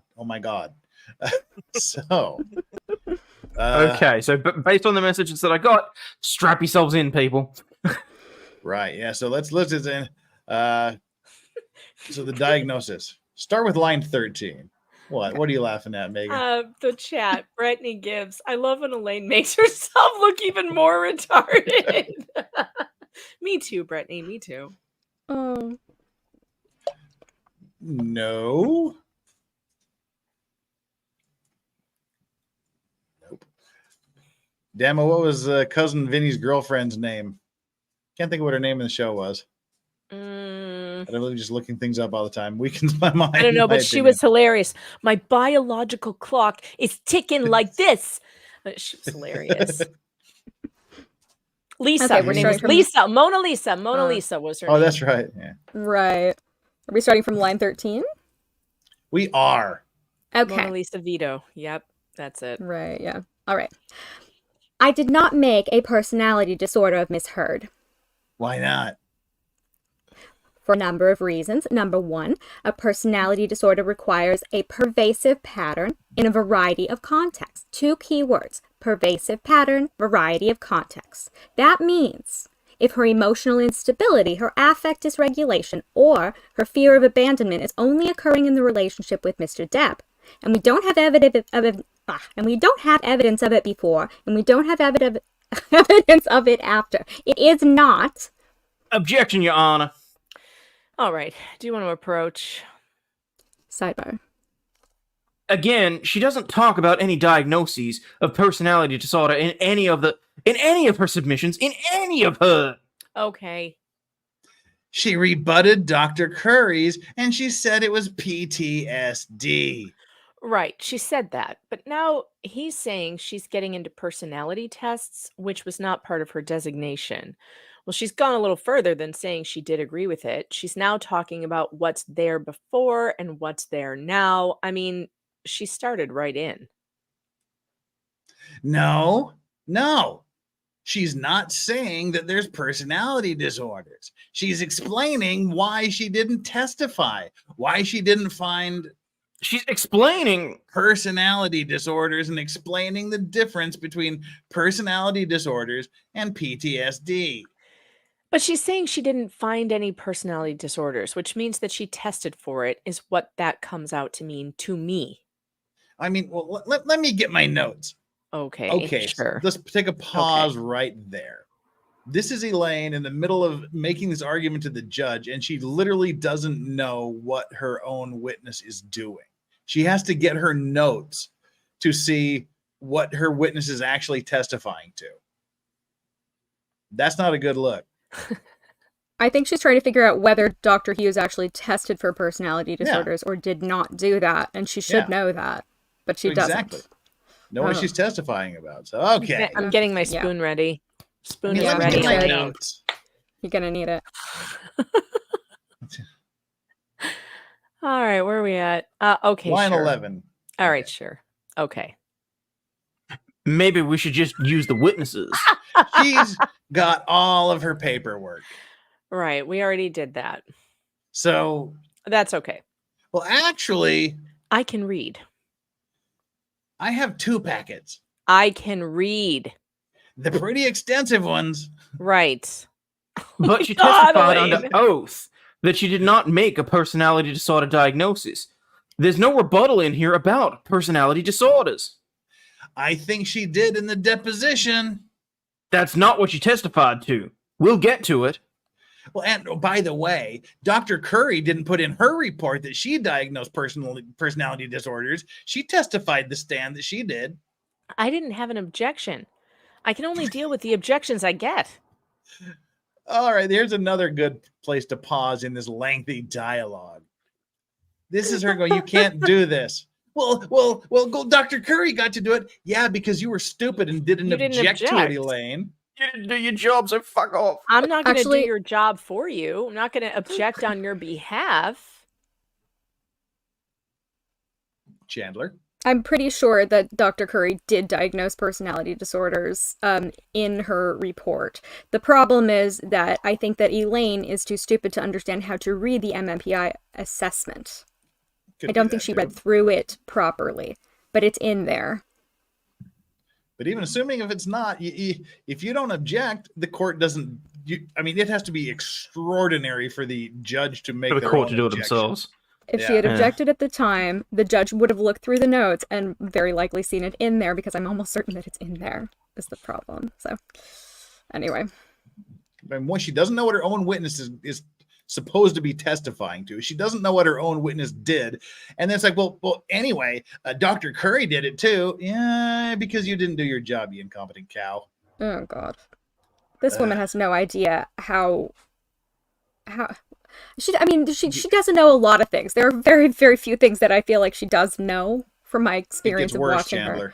Oh, I know it does. I'm sure it does. It gets worse. Okay. It gets much, much worse. All right. So, okay. Well, I'm just trying to do this. I'm just trying to find it. This is such a long one, Your Honor. I understand. But she testified to PTSD. Right. She did not testify. And she testified to that. Right, and she found PTSD, which rules out personality disorder. She didn't testify to that, Your Honor. But you don't have to. It's one or the other. She's testified that now, but now she's starting to get into why it wouldn't have been, why it needs to be. I mean, I can redirect her to why this meets the DSM-5 and why does it not meet personality disorder. But she didn't test her for personality disorder, right? Can I ask that? Because I think that... Well, if it's not... Boy, the test would reflect. She's got 12 tests, Your Honor. And if there were personality disorders, it would show up in the tests. Well, she should have disclosed it in her expert report, which she failed to do. Does it say anywhere in here that she doesn't have a personality disorder? I guess that's what it comes down to. Your Honor, I'm looking.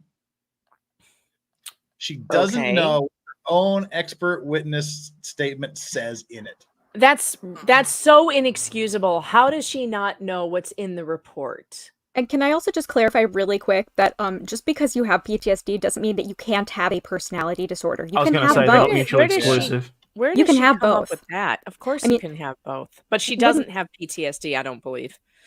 No, she does not. Wait, are we talking about Judge A having PTSD after dealing with Elaine? Well, yes. Judge A does have that after this trial. Every time she hears, what if anything? Well, yeah, you know that Rob's not allowed to say that in court now, right? You know that Rob and the other lawyers, they aren't allowed to say that in court now. They're not allowed? Yeah, apparently it's very frowned upon. Like, the clerk suggested to everybody just shut the hell up and not say it. The clerk has PTSD. They all. I mean, I don't blame them. It's horrifying.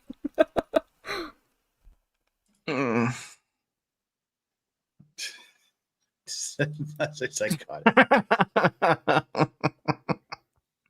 Over and over, Amber Heard's team look unprepared is more accurate, and over H's team look underprepared, and also appeared they verified any of their own evidence. I would think with the severity of possible outcome, they would have took the time. She literally doesn't know what's in her own expert witnesses. Not only she doesn't know what's in her own expert witnesses report, but she doesn't know what she did or what she's going to testify to. And remember, she was countersuing for $100 million. This is what they think is going to get them, $100 million. This kind of questioning, this level of preparedness. I'm just dumbfounded. I don't even know what I have nothing to say. Well, then let's keep reading because they've got a lot to say. All right, where are we at here? No, Your Honor, starting at 13. Your Honor, I'm looking. 13. Okay. Mm-hmm. The discussion was the discussion in the deposition was that she. Your Honor, I spent a lot of time with that thing over the last couple of days. I'm sure you have. I'm sure you have too. Oh, she said. What page? I'm on page 24. Okay. She talks about I'm just trying to find the words personality disorder. Okay. I don't see the words personality disorder. All right. You have what you have. Now we need to move on. Whatever is in the designation is what we're going with, right? Okay, Your Honor. Your Honor, while we're here, can we raise another issue? I think the witness just said that she saw no prior evidence of intimate partner violence. Uh-huh. And that does implicate the prior arrest of Miss Heard because the person we're involved with was her intimate partner. And in fact, that intimate partner reported that arrest to this doctor. And I didn't want to raise this issue except without vetting it with you first. Okay. But I will show you the notes where Miss Heard reports intimate partner violence and arrest for IPV to this doctor. And this doctor is, I believe, just testified she saw no prior evidence of IPV. I'll allow you to ask her that question on cross-examination if she had any other evidence. Then, depending on what her answer is, we can go from there. Right. So we're not going to bring up the arrest in right now, but he can ask, did you say on cross, did you say on direct that you saw no previous inter-partner violence, just yes or no? Does that make sense? Yes, except for that arrest. They didn't follow through with it. I understand. Doesn't mean that she did commit it because the arrest, they dropped the charges. Right, which is a rebuttal for you. I mean, redirect for you if it comes down to it. The problem is, she just said that there was no inter-partner violence before Mr. Depp, and now he's saying in cross-examination, don't I have a right to say, well, didn't she self-report an arrest or something like that? I'm not going to go there yet because I'm not sure that's exactly what she said. I don't remember her saying that. Well, I don't either, so I'm going to allow him to ask her that question. Just that one question. Nothing about arrest. And then depending on the answer, you approach again, okay? Does that make sense? Oh, does that make sense? Yeah, one more. I got a note passed to me that says there's a flood of media reports out there trying to be critical of Dr. Hughes on the stand. Sounds like it might be sent from the Depp people. I don't know. Well, I don't know. I stay off social media at all costs, so I have no idea. But they're sitting here in the courtroom, so I don't know. I know everybody has PR teams, so I don't know what to tell you on that one. Thank you. Thank you, Your Honor. Open court. That's it. The judge is like, I don't care. I don't care. Well, see, this is what I think it was you, Megan, that said yesterday. She's always got to get the last word in, and always got to and it's always something stupid like this. Like you've just had your ass handed to you for a few solid minutes, and this is your out. Her out is is going to whine about social media again. Everybody thinks that our expert is an idiot, and we think that it's Johnny Depp's fault. It's like, no, it's your own fault. What does she want the judge to do? Should the judge be like, I'm issuing an injunction to shut down social media for the remainder of this trial? Like what? Yeah. Yeah, we have constitutional rights, except for in this case. Nobody is free to speak until it's been adjudicated. Oh dear. Yeah. She does have to get the last word, and it's a stupid word. It's like her whole last thing. It's always like, a stupid word. It's just, I don't know what it is. Okay. Where'd Megan go? Uh-oh. Megan? Oh no. Megan, come back. Well. Doggo, wake up. You'll do an okay job at Elaine. You can't do any worse than she did. Can't do any worse than I am. Megan Fox, she wants Dr. Curry's testimony to be removed because it destroyed her case. Yes, well. Stating to my case. Yeah, she got wrecked. She has to have the last word. I mean, Dr. Megan Fox is back. Oh, she is? Good.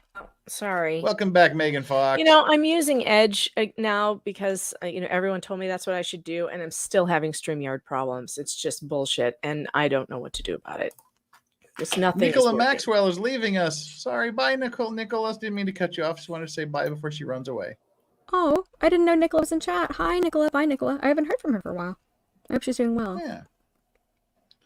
All righty. Well. If I pop out again, Jeff, it's just because StreamYard froze, and I'll be right back. So of course, we know. Okay. We know you wouldn't leave. All right. Now is this? You just love us all too much. That is true. Well, we can do this without you. Am I wow. Hughes again? What? Two days in a row. We've got Anna, that Star Wars girl here. Two days in a row. Hey, her boobs are not on my face this time. All right. So here we go. We're back to Dr. Hughes. This is a long one, and this starts another long argument. All right. Go ahead, Dr. Hughes. So if I look at what is the corresponding data to this, there's a therapy notes, several notes in Bonnie Jacobs' records that talk about Mr. Depp's increasing use of alcohol and his obsessive jealousy around James Franco before this Boston plane incident. After the incident, Ms. Heard told her friend Io. She told her friend Savannah. She told her friend Rocky. Ms. Heard did not feel comfortable. She was afraid to go home, so she went to a hotel because when Johnny was in the States, he would often show up because he was still in that drinking and drugging phase. He talked about that. That was the roxycodone before he detoxed. He was still in that high substance abuse phase that he would show up at night, and that did not feel safe. There was a text from Stephen Duders, Mr. Depp's assistant. Objection, Your Honor. All right. You want to approach? Sidebar. She's going to convey collective hearsay with no foundation. She's allowed to rely on hearsay. Well, she can rely on it, but she can't just say it. She can rely on the hearsay statements, but she can't. I mean, any expert can get up and say every hearsay statement there is. I mean, she can rely on it. Agreed? But it's consistent with... She can say it's consistent, but she can't say what it is, the actual text itself. Well, can she characterize it? I mean, that's the whole point here. She's talking about consistent data. Yeah, I know. But an expert still can't get hearsay statements into a trial. She can say that she based it on those statements. And she can talk. I don't know what you mean by characterizing. Your Honor, she can rely on hearsay. She can rely on it 100%. She can rely on it. It doesn't mean that she can testify to every hearsay text between two people she's not a part of. Mr. Depp is not a part of. But it's Mr. Duders and Amber that she's relying on. The text he made to Amber, which he admitted he said that Mr. Depp cried after he told him that he kicked her. I mean, that's supporting. She can rely on it. Supporting the data. Supporting data, but you still have to cover the hurdle of hearsay. I'm not. Okay, you can read it if you like. What? May I get mine? Oh, she's going to read it here. Oh, sure. Sidebar, yeah. May I get mine? We're on the expert ones. There you go. All right. So in civil cases, Virginia code allows experts to rely on inadmissible material informing their opinion, which I agree with you. For cases discussing the extent to which an expert may rely on hearsay informing his opinion, you can see. Here reads the next line. Reliance upon hearsay by an expert informing an opinion does not render that hearsay admissible on direct examination, regardless of whether the hearsay involves opinions or fact statements. So very quickly, for those of you that weren't catching that, you're saying you can rely on hearsay. She can say, I looked at a bunch of texts between person A and person B, and that led me to this conclusion. She can't say, I relied on this text, and here's what those texts Here's say. what it said. Yeah. Yeah. It's that fucking simple. That's Holy shit. She actually had to pull out the copy of the code and read it to her verbatim. Yeah. She's done this twice already. That she's pulled the code out. The last one was like 804A or something. I remember the number. And she had to pull it out to explain it to Elaine again. And might I remind you that this is a state that Elaine practices in. This is her home state. Okay, so we have numerous attorneys on this case, being what is it called, pro hac vice, when they're they're allowed to practice in another state for this occasion. And so you have all these California attorneys who seem to be getting the law right and understanding the code, and she does not. And Virginia is is her home state where she always practices. So that should be telling. Just saying. Well, now see, Elaine wasn't really given much to work with. There really was just hearsay on Amber's case. Well, guess what? You don't get to bring in. It doesn't matter if she didn't have much to work with. The fact is, she doesn't even know what hearsay is and why she can't use it. This is astounding. Well, that and some doctored images and makeup. And Amica cream. Yeah, this is just astounding that she's having to explain this to someone who is getting paid $6 million for this. Get the mom voice ready, Megan. Yeah. All right, here we go. So that's what's been explained. Is she just laid it out right there. You can say, I base my opinion on texts between A and B. You just can't read those texts. This is it. I'm sure even the dullest of people out there in the universe can wrap their heads around this, but not her. So what I read that to mean is that doesn't mean we can now get Mr. Duder's text on direct. But she can't testify to it either. That's the same thing. She can't. It's hearsay. She can't say hearsay. She can rely on her opinions on it, but she can't testify to hearsay. She can't say it. Yeah, especially because those texts weren't even necessarily hearsay. The problem, it was worse than hearsay because those texts were never authenticated, not ever. So they could have very easily been doctored for all we know. And I know that when he got on the stand, he said, well, if I did say something like that, it would be to placate somebody who has a personality disorder. And that's something that I have known people like that I am familiar with. But he says that he never sent the texts, and there's no record of him ever sending the texts. So it's not, it's worse. It's worse than hearsay. Yeah, but you say like whether or not that happened, they're not coming in. And she just explained right down here, we just read, she literally read from the rules. And Elaine's still pushing. Code. Yeah, still pushing to change the rules just for her. You can't read that. And then Judge Ascarati here gives her this big, you can't say hearsay. You can't rely on it. You can't say it. And her answer is, why? It's right there. But it's my there. read of it is a little bit different. My read of it is that doesn't mean I can now move the admission of. Yeah, but she can't testify to it either. I don't read that as what it says. And then also, Your Honor, if you go to 2705, any expert may testify. Right, exactly. Let me read it. Reliance upon hearsay expert by an expert informing opinions, that's fine. She does not render that hearsay admissible. That hearsay is not a document. That hearsay is the statement on direct examination, so she can't testify to the contents of what she read. So I'll tell her to move away from Mr. Duder's text. Any hearsay.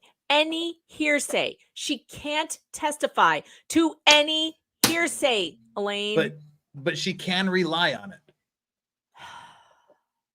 She can rely on it, but she can't testify to what the hearsay is. That's hearsay. Open court. Oh my God. This is I feel like that incomprehensible. that's hearsay needed to just be that little bit aggressive. But I mean, we're looking at a judge who's just said 563 times, you can't read it. It's not coming in. And she's saying, well, I think you're wrong. I read it differently than you, judge, the person who judges, the person who decides, the person in charge. I read it different than you do.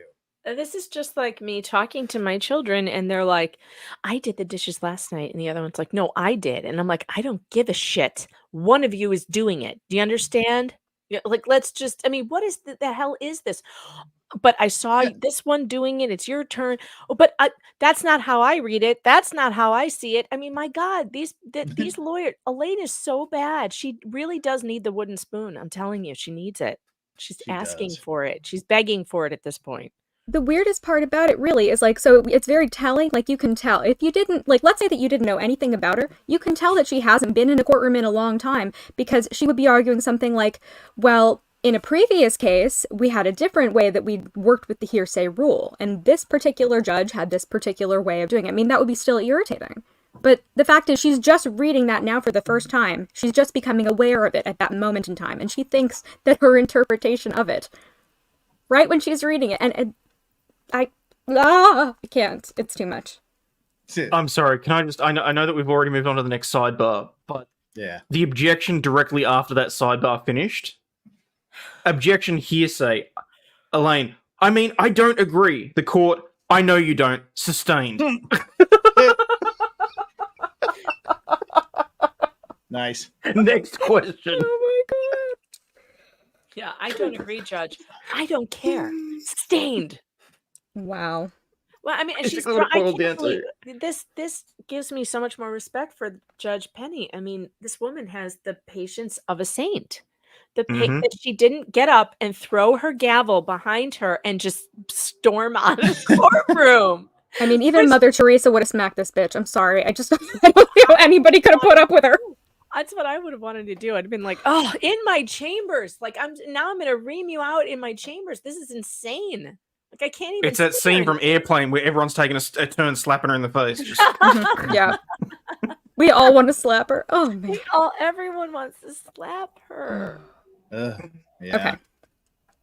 Oh, dear. Well, let's continue here, Dr. Hughes, with the next round. All right. So, the substance abuse was a very relevant and complicating factor to this relationship. When you pair that level of substance abuse with the level of intimate partner violence and coercive control, it's a very, very disastrous mix. And one of the things that happens with the substance abuse is a very similar dynamic that happens with the intimate partner violence. That there's the lying, there's the hiding, there's the cheating, there's the accusation, the rationalization about the drinking and the rationalization about the violence, the trying to, promises. I'm going to do better. I'm going to get clean and sober. I'm not going to hit you anymore. Objection, Your Honor. Can I be heard? You want to approach? Sidebar. She doesn't render an opinion as to his substance abuse in her expert report. She definitely says in the expert report that the substance abuse was a contributor. Was a contributor to the intimate partner violence, right? Which is what she's talking about. Right, but she's elaborated on that to a degree that's well beyond the scope of her expert report. She does say the substance abuse was a contributor to the violence, but she's going deep, way beyond the scope. Balls deep. I'll allow it. We're moving on, I assume. Yeah. All right. Okay, how much more do you think you have? I want to make sure on time. I don't have a lot. So you'll be able to finish direct? I can finish direct. So that gives you overnight to look at the notes and things. Will that work? That works. While we're up here, I'm planning on putting in 3 counterclaim statements through her, which is not, her second opinion is that Amber suffered emotional distress as a result of those. I've redacted them down to just the statements. One of them was in... Right, so just the statement? Yeah, the statements. The Adam Waldman statements. Taking everything, I think one of them came in earlier, but the redaction... You want to get his statements in through her? Well, I was thinking of doing that. I don't know that they're objected to. I'm sure they're coming in. I just didn't know. What Mr. Waldman said she's going to repeat? That's hearsay. I wasn't going to have her repeat it. I was going to ask her because she was given this opinion that, Amber Heard suffered emotional distress as a result of these statements. So I was going to put the statements in front of her and ask her that. But I don't have to with this witness. Why don't we move on? Yeah, why don't we move on? Okay, then I will just say, are you familiar with the statements? Right, that's in the designation. Okay, thank you. Thank you. Open court. Open court. Oh. It's getting testy, isn't it, in here?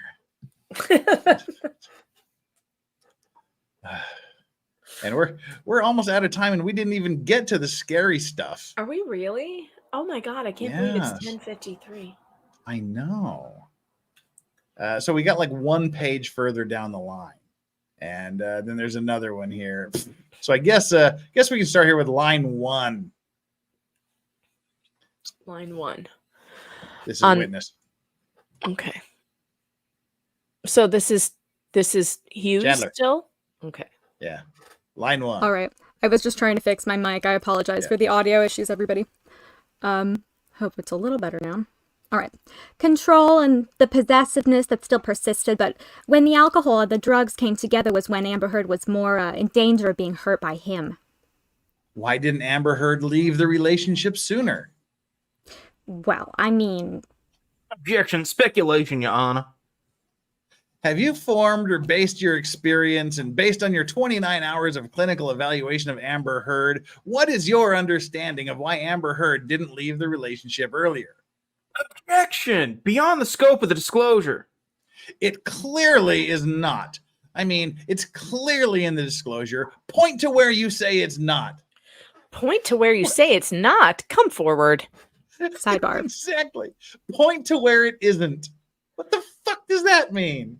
Point to where you say it's not? I don't know if he can do that. You're saying this... There is no suggestion in there with respect to why Miss Heard didn't leave.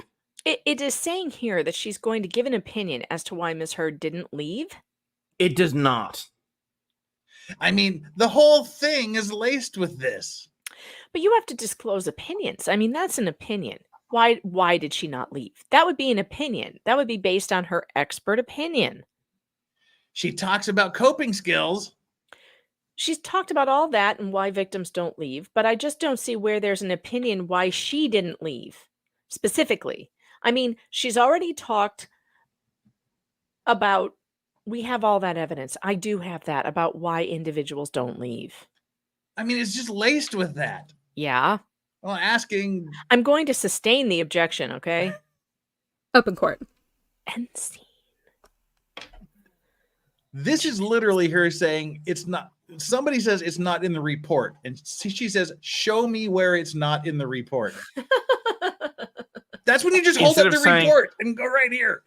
It reminds me of that guy who's like, I ordered something on Amazon and it never arrived. And they're like, show us where it didn't arrive. And he's just like holding out his empty hands. Pretty much. It's just like, you can't show anything. There's nothing to show. Mm-hmm. That you can't show a lack of something. That is literally basic, logic 101 fallacy. You cannot disprove a negative. It's common sense. Yeah. Which Elaine has none. Mm-hmm. Oh, my Lord. So frustrating.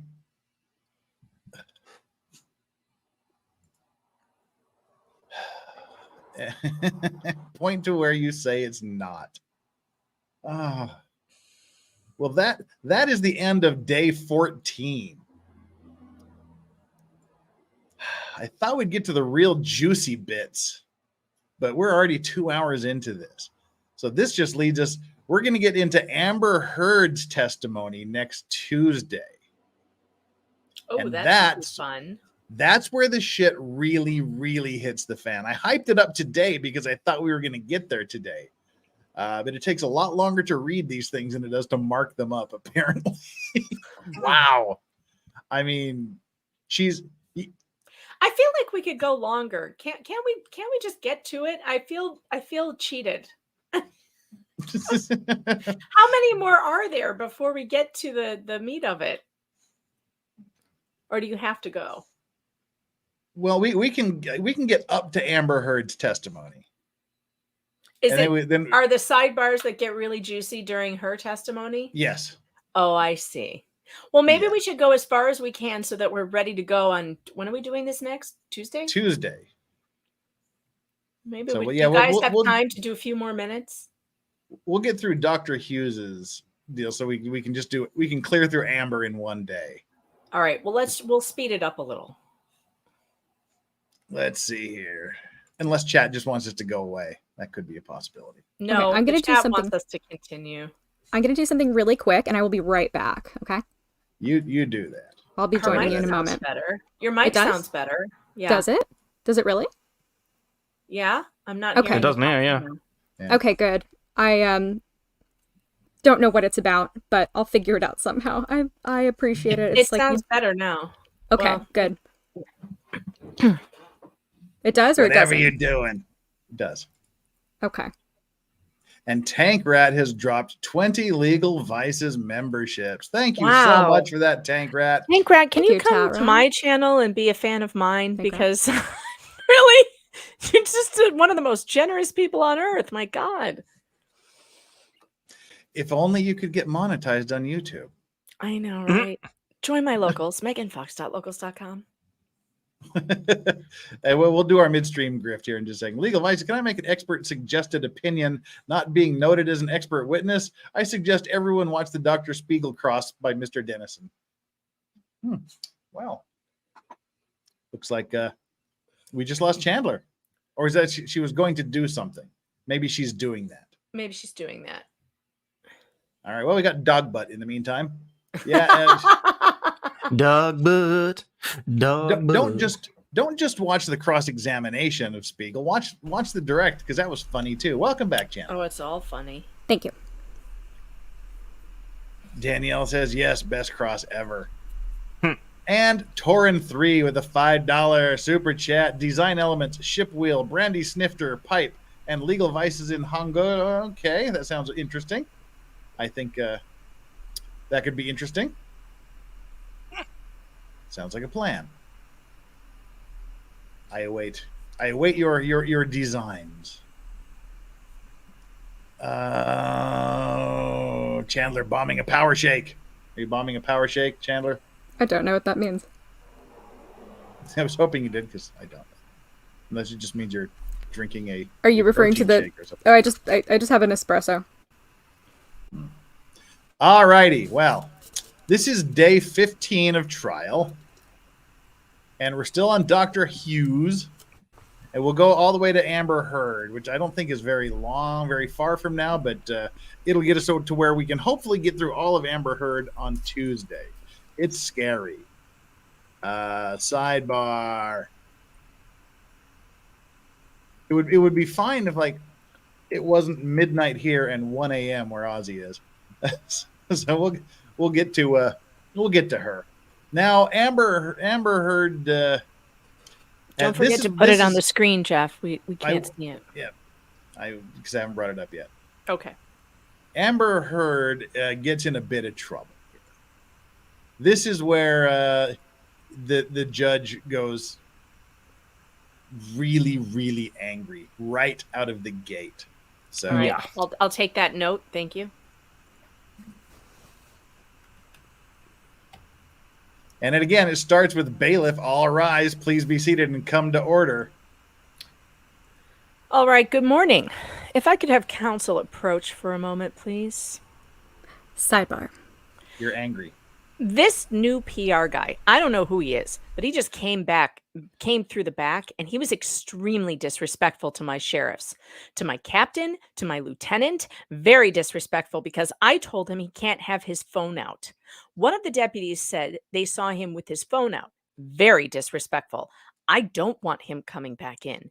Miss Barlow does not come through security. I thought I made myself very clear about that. She doesn't come through the back. Miss Barlow came through the back with Miss Heard this morning.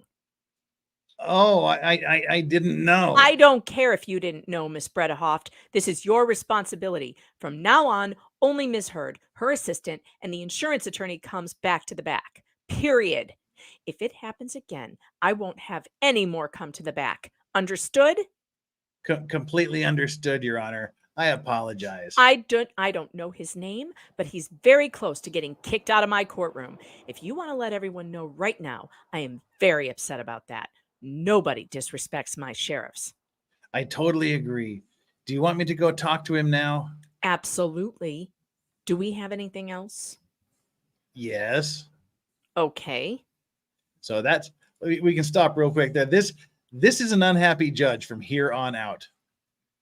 Yeah, and Wow. She's got every legitimate reason why. Every off the bat. reason. Yeah. Well, in a trial like this too, that is so publicized and like such a circus, she has to have complete control over that courtroom and the situation and who's coming and going. It's a security issue, and we've already seen that Eve Barlow, has been a total distraction and a total moron during this trial. Well, not only that, she's pissed off about Barlow because they had to have an entirely separate hearing about whether or not she was allowed in the courtroom or not. Yeah, and you cannot allow these people to do after the judge has already told you. Oh boy. Yeah, and then it did come out later that, Eve Barlow got, Gina Deuters wrongfully kicked out of court for something that she should not have been kicked out over. So, I mean, that was an entire testimony that could have contributed substantially to Johnny's credibility. We didn't get to see it, unfortunately, which is really, really messed up. All right. This is so bad. I mean, she should be sanctioned for that, in my opinion. But what can I say? Or not sanctioned, at this but point, some the charges. judge could have held Elaine in contempt for this because Elaine was told it was her responsibility to keep Eve Barlow from coming in the back, and she didn't. So she could have faced sanctions from the judge. All right, she didn't know about that. I don't care if you didn't know. I love that. I don't care. So I think this is the defining point where she's just had enough with Elaine, and she's done with her for the rest of the trial. Because it gets worse. So anyway, do you have anything else? This is great. Yes. Ben just Ben just twists the knife slightly here. I love it. Your Honor, you may recall that we talked about. Your Honor, just to clarify, Miss Barlow is not to come in the courtroom, correct? No, she wasn't supposed to come in the back way. She has been barred. Then she couldn't have come. I'm with you completely, Your Honor. I completely understand where you're coming from. All right, thank you. So this is the rough transcript. Your Honor may remember Mr. Dennison said that the witness had testified about IPV with prior relationships. And the actual testimony she gave, and I've highlighted them in all of your copies, is she was talking about personality disorder. She said, I'll let Your Honor read. Her emotional instability, her affect dysregulation, or her fear of abandonment is only occurring in the relationship with Mr. Depp, and we don't have evidence of it before, and we don't have evidence of it after. Nothing about IPV. And then, Your Honor, I highlighted page 246. This is where it starts. So why didn't you start there? This is where Mr. Dennison says, I think the witness just said that she saw no prior evidence of intimate partner violence. And then he argues that that implies the prior arrest of Ms. Heard because that person was involved, etc. Okay. And then he talked about the notes. And Your Honor may recall, both Your Honor and I said, I don't recall her testifying to them. Okay. And she didn't. And in fact, she mentions nothing of it in her disclosure. She did not testify to any of that. She did not. It doesn't come up in her deposition, in her 8-hour deposition. Okay. So I think that's incorrect. I don't think she's opened the door, and I don't think she can ask that question. Your Honor, it is indirectly in her own notes, but with respect to this testimony, these are the symptoms she has testified to relative to IPV. These things are emotional instability, dysregulation, fear of abandonment. Those are all the symptoms that she was talking about ad nauseum with the assistance of her notes. That's exactly what we're talking about. I think I'm just going to stay with what I said yesterday. You can ask that initial question about whether or not. I wrote down your question. We have it verbatim. Okay. The question I was going to look at, so I understand. We've got it verbatim. The question Your Honor allowed. She wants to make sure everybody's on the same page. What is the question? I have it in my notes. I will have to find it in my notes. I understand, Mr. Dennison. So I'm going to allow him to ask her that question. What page are you on? Did you say on direct that you saw no previous inter-partner violence? Just yes or no? That's it. We'll just go with that. Before we move out of your face, I'm sorry. That's okay. I just want to try to figure out what we're doing with the notes. Is this witness coming back up to our cross-examination? Yeah, we can't have her notes.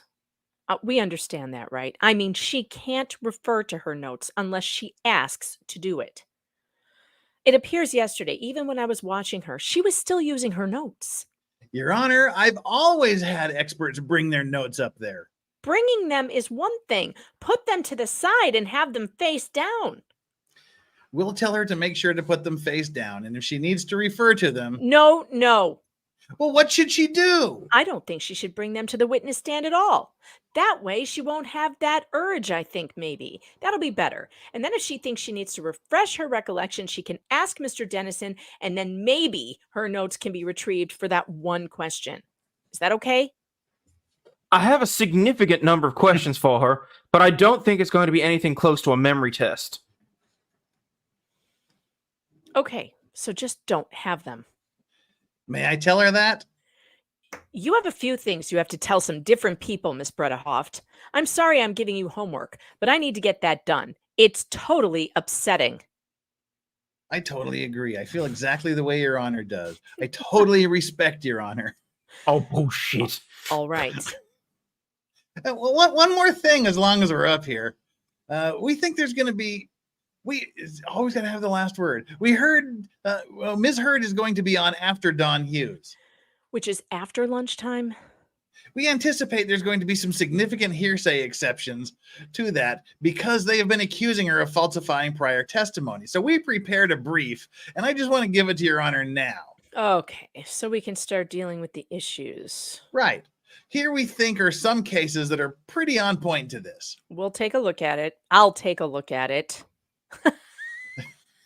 When I say we, I mean I, not you. Thank you, Your Honor. Thank you, Your Honor. Thank you, Your Honor. Okay. Open court. All right. Are we ready for the jury then? Yes, Your Honor. Wait, no, not yet. I put my microphone on. Sorry, Judy. Are we ready for the jury? Yes, Your Honor. Appreciate it. Yes. Notice how the judge remembered her microphone, Elaine. Yeah.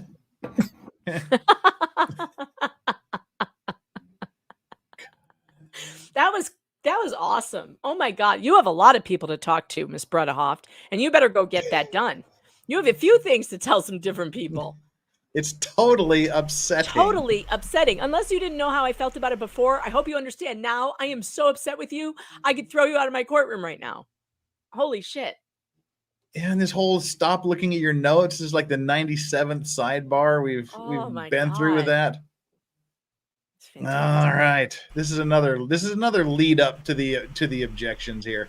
So it looks like the dog has abandoned us. One more shift. Aw. Just sleeping there. All right. Tired puppy. It's funny how they choose the hard floor sometimes when they have Because a it's nice cooler comfy than bed. the Yeah, it's my cooler dog does than the the same hot thing. bed. Mine likes to lie on the cold stone floor by the door, right where the draft comes in. Yeah. I see. I like to do that to get my back to crack. Oh my God, Elaine. Oh yeah, I totally feel the same way, Your Honor. I don't think you do, Elaine. I don't think you do. I totally Clearly. respect you, Your Honor. Bullshit. Yeah. Well, I believe. Yeah. Okay. I'm gonna guess this is still.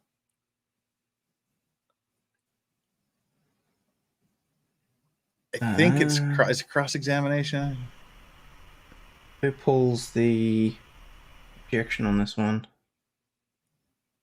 Okay, I think it's still Elaine here. There's intimate relationships here, relevant to various people. No, okay, it's Dennison. It's Dennison. Go ahead. You got the cue. Okay. There's intimate relations here relevant to various people, including a person called Tasha. Tasha. Anybody? Who is she? She was Ms. Heard's wife. Okay, and that relationship preceded her relationship with Mr. Depp? That's correct. Did you say on direct that you saw no previous interpartner violence? Just yes or no? Oh, this is an Elaine question. I don't believe I did. I don't know. Anyway. You don't believe that you saw interpersonal violence, or that you didn't say it on direct? I don't believe that I said that yesterday. Okay. Your Honor, can we approach? Yes, sir. Thanks. No, I'm pretty sure that was Dennison. Yeah, that was Dennison. Yeah. Sidebar. Sorry, I stepped on your line. All right. Yes, sir. I got there. 1246. 1246. Yes. Which opposing counsel insisted come in as a full exhibit. All right. When we get to the last page, there's a legal history that addresses her arrest for domestic violence. Okay. Your Honor, I would want this redacted. Your Honor, I wasn't aware, but I didn't have the exhibit. Okay. I would like to ask. It also has the dog, the dogs. It has all of that on that page. I would want that redacted.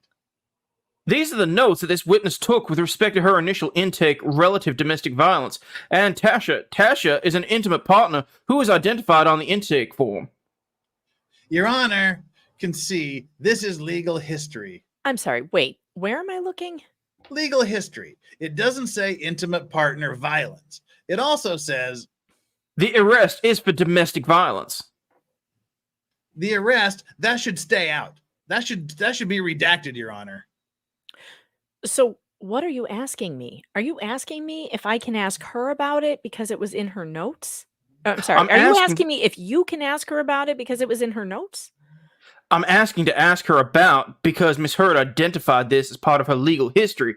This incident, including an arrest for domestic violence relative to an intimate partner. Right, but she didn't testify to it. No. I have the motion in limine in place, so I'm just not going to allow it at this time. I asked that this page be redacted. I asked before that we go through for redactions. This is one that I'm asking for redactions. So the motion in limine allowed me to ask that single question? No, I believe that the door ain't opened. If she testified to that, you definitely would have been able to get into. But the motion in limine, you wouldn't be able to get into it unless the door was opened. But I just want you to know, if the door opens, the door opens. But I think that last page has to be redacted. I'm waiting for redactions anyway. You have a chance to look at it. Okay. All right.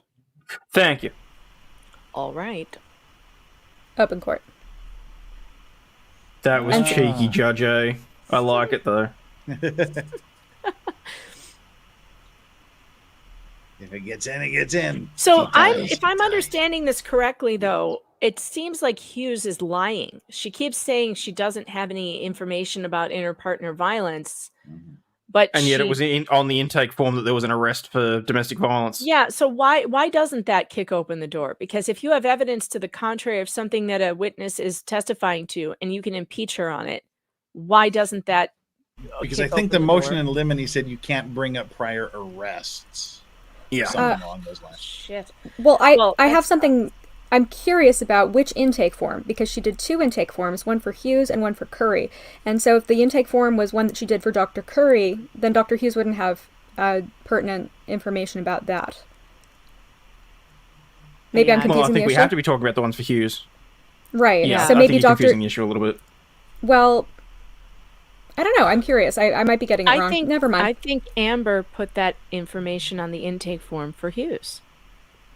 Is what Okay. I'm understanding. They're going to redact that off of the intake form so that nobody can see it. Which Yeah. But see this right there though, she's lying. Hughes is lying. Hughes is basically conveniently saying that she didn't see the information or she doesn't recall it, and therefore it wasn't what she attested to the day before, and Right. can't be impeached, and therefore didn't blow the door open. But that's I wholeheartedly agree with you, Megan. It should have get been. that Yeah. that should have kicked the door open. If she had said yes, that she did have evidence or she did see that, Then Dennison would have been going whole hog. That's what the judge said. That if she had said yes, he could have gone for the jugular. So they are allowing her to lie. See, to me, it makes more sense the other way. If she had said yes about it, the judge could still hold her motion in limine. We're still not allowed to bring up, arrests because that was my ruling. So you can't go any further into that. But if she lies, well, then you've got the evidence that she lied and can impeach her with it, and that should kick open the door. Am I wrong? I mean, I didn't go to law school, but it seems weird to me. Well, see, it's the difference between knowing the information and exactly what she said the day previously, because that's what they're actually trying to impeach is her previous statement in court the day before, not whether or not she actually knew. It's what she said. What she said. Which, again, distinction without a difference, and it's a pain in the ass, but it's the way the court system works. Yeah, it's crazy. All right, where do I'm you want asking us, her Jeff? about because Ms. Heard identified this as part of her legal history, and this incident included arrest for domestic violence relative to interparent right, but she didn't testify to it. She didn't testify to it, so Yeah. that's the problem. Can't bring it in Yeah. because she didn't testify to it. Yeah, if she'd said yes, then yeah, that door would have. There was a stick of dynamite waiting. He just needed to lit the So match. you're allowed to lie in court Basically. because she lied. Hughes lied. Well, it's the whole phrasing of not to the best of my recollection.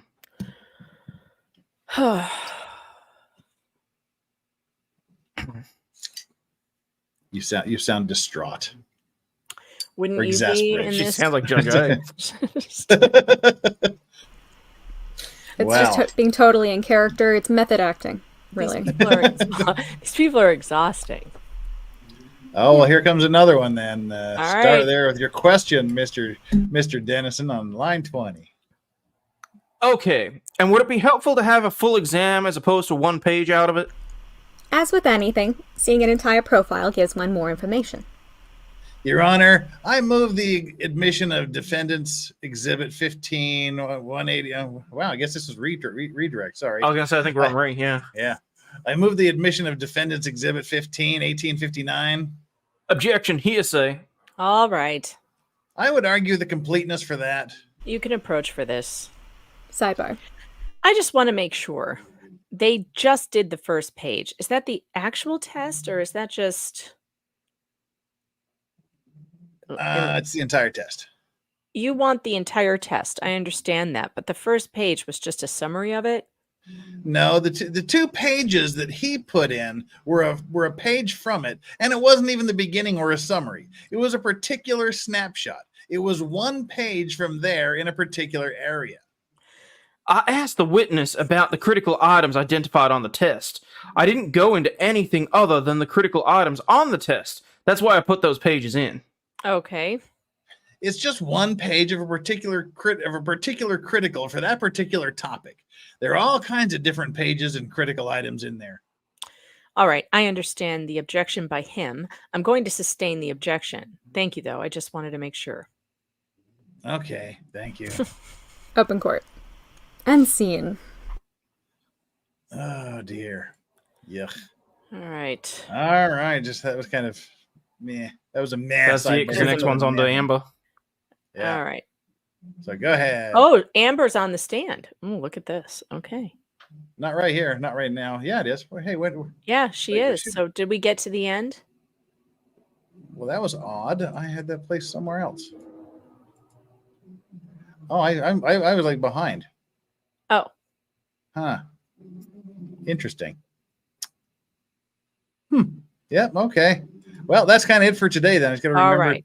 Somebody remind me to back up 3 sidebars. Okay. On Tuesday, because I thought she. Yeah. Huh. All right. We missed 3, or we missed 3 sidebars? No, I thought that she came in 3 sidebars after where she came in. Oh, gotcha. Okay. All right. So Tuesday it is. Be back in my court here on Tuesday, folks. 9 a.m. Got it? Yes, Judge. Now We're get out back of my on page face. 41, 6 to 8 on Tuesday. It's time for a drink. Amen. You all have driven me to drink. I'm headed to the bar. I'm confused. You're okay. So she came in like a long time. When the hell did she come in? Huh. Maybe you Weird. cut out. All right. Did you cut out pages? Nope. I just didn't catch that she was on the stand already. So, all right. That one's on me. But anywho, that's it. It's 2:20. We've 2:21, 2 hours and 21 minutes into this. Excellent. Take off my robe now. And yeah, you can get. Well, folks, we've currently got 700 people here and 426 likes. Now is your last chance to get 300 likes up there. Let's get us up there. We had a lot to get through, so we didn't pay as much attention to chat as I would like to have today, but we had to move this along, and I do apologize for that. Tuesday is going to be some fireworks. That's where we get to see the true mystifying incompetence of Elaine rear its head. Again, sorry I hyped it today, but I thought we'd get there. There were still some great ones today. My God, Elaine got reamed, just absolutely reamed. That was fantastic, I thought. On the one hand, I want to read ahead. On the other hand, I want my reactions to be entirely natural. Right. I'm not reading ahead either, which is fun. It's more fun that way. Right. I like the surprise element, for sure. Surprise. Well, surprise, I'm back in my room. I hope this was entertaining, like I said, because we're getting to some like serious issues here, like fundamental issues in the case. So I kind of had to pull back a little bit on my voice acting and whatnot, so we didn't distract too much from it. Because Elaine still is worked. really It still worked, I think. Elaine is just showing so much incompetence that literally the humor has gone out of this for me. Oh no. Now I'm just in the bewildered, just stunnedness thing. What are we all knowing and oohing about? Just me? Yeah, you're your right. reaction to it. Yeah. How does this lady get to be a lawyer? How does she do that? I mean, I feel so sorry for any of her clients, but now that the whole world has seen what a terrible attorney she is, there's no excuse for hiring her. Do you guys not have continuing professional development over there every year? Oh, I've got. We do. We've got CLEs. I've got 15 days to do 12 hours, or they suspend my license. So yes, we do. That'll do it. Yes, we do. I'm a procrastinator. It was actually supposed to be done by June 30th, but well, get on it, Jeff. Yeah. Ooh. Yes, I've got 10 hours to do before March, but I have to call a dentist's office now about a bill that I got that made me want to cry. Oh my God. I think there's been a billing mistake. So that's going to be my morning. Yikes. Well, we know that telephone call is going to be like pulling teeth, so good luck with that. Good one. Levi's talked to Branca. No, each state. I mean, you have certain authorized CLEs that you can do in each state. So I can't just call up Branca and go, "Hey, give me some classes." There's already these approved things. I've got it lined up. I just haven't done it. It's all paid for and loaded. I just have to sit down and watch like 24 hours of video to get 12 hours of credit. Let's figure that one out. Yeah, so that's what I'm going to be doing on lunch hours and before work and after work and before streams and because I'm a prayer. if I did like 1 hour a month, it would work out. Yeah, but no, I can't do that. I've got to do it all right at the last minute. See if you can find one that's got Creative Commons and just do it as a stream. Yeah, they'd probably do something. They'd probably yell at me for that, but I have my limits. Anywho, people, we plowed through this, and I apologize for not being as grifty as I should have been. So, Ozzy, you need to grift yourself seriously here. And every one of you need to listen to what these three people are saying and go support them, because they help make this thing what it is. Well, we're trying, Your Honor. As always, guys, Aussie Overlord over on YouTube, Rumble, Twitter, Locals, pretty much anywhere you want to find me, you can. I try and make life as funny and laid back as I can, and we look at law news and laughter pretty much on a daily basis, starting at 7 p.m. Eastern. Which means I will see most of you in, oh, look at that, 5 hours. I got just enough time to get some sleep. But yeah, please remember, you are not a piece of shit. You do have value, and you do contribute to society, especially if you hit that like button for Jeff. And especially if you also go over and hit the subscribe button for me, because as we all know, say it together, YouTube is asshole. Seriously, get over to Aussie Overload and subscribe. You will not regret it. Absolutely must do. There's 600 of you here, and I'm sure not all 600 of you are subscribed to him. So get over there and do it. And Megan Fox. Well, I'm over on meganfox.locals.com because YouTube is asshole and they've demonetized my channel. But please do subscribe on YouTube as well as Locals, because I do still do things there. I did a True Crime Tuesday stream yesterday about Ruby Frankie, the Mormon mommy vlogger nightmare case, abuse case.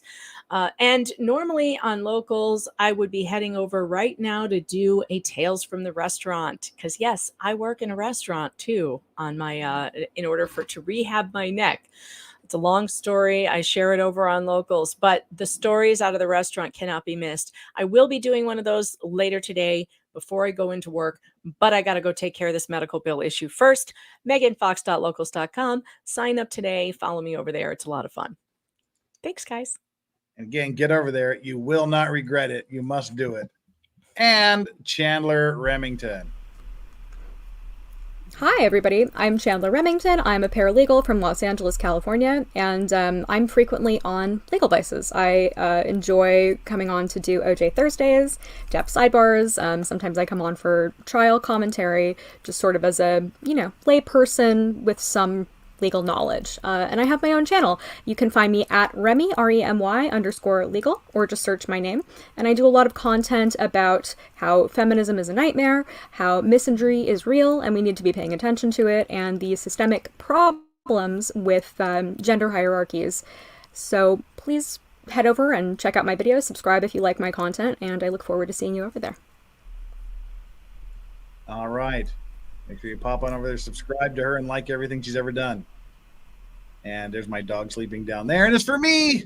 This is it for the Johnny Depp Amber Heard stuff for this week. Tomorrow is going to be every Thursday. We do an O.J. Simpson retrospective where we watch parts of that trial. We're going to be doing that tomorrow, as always, with my co-host Chandler Remington. We just can't get rid of her.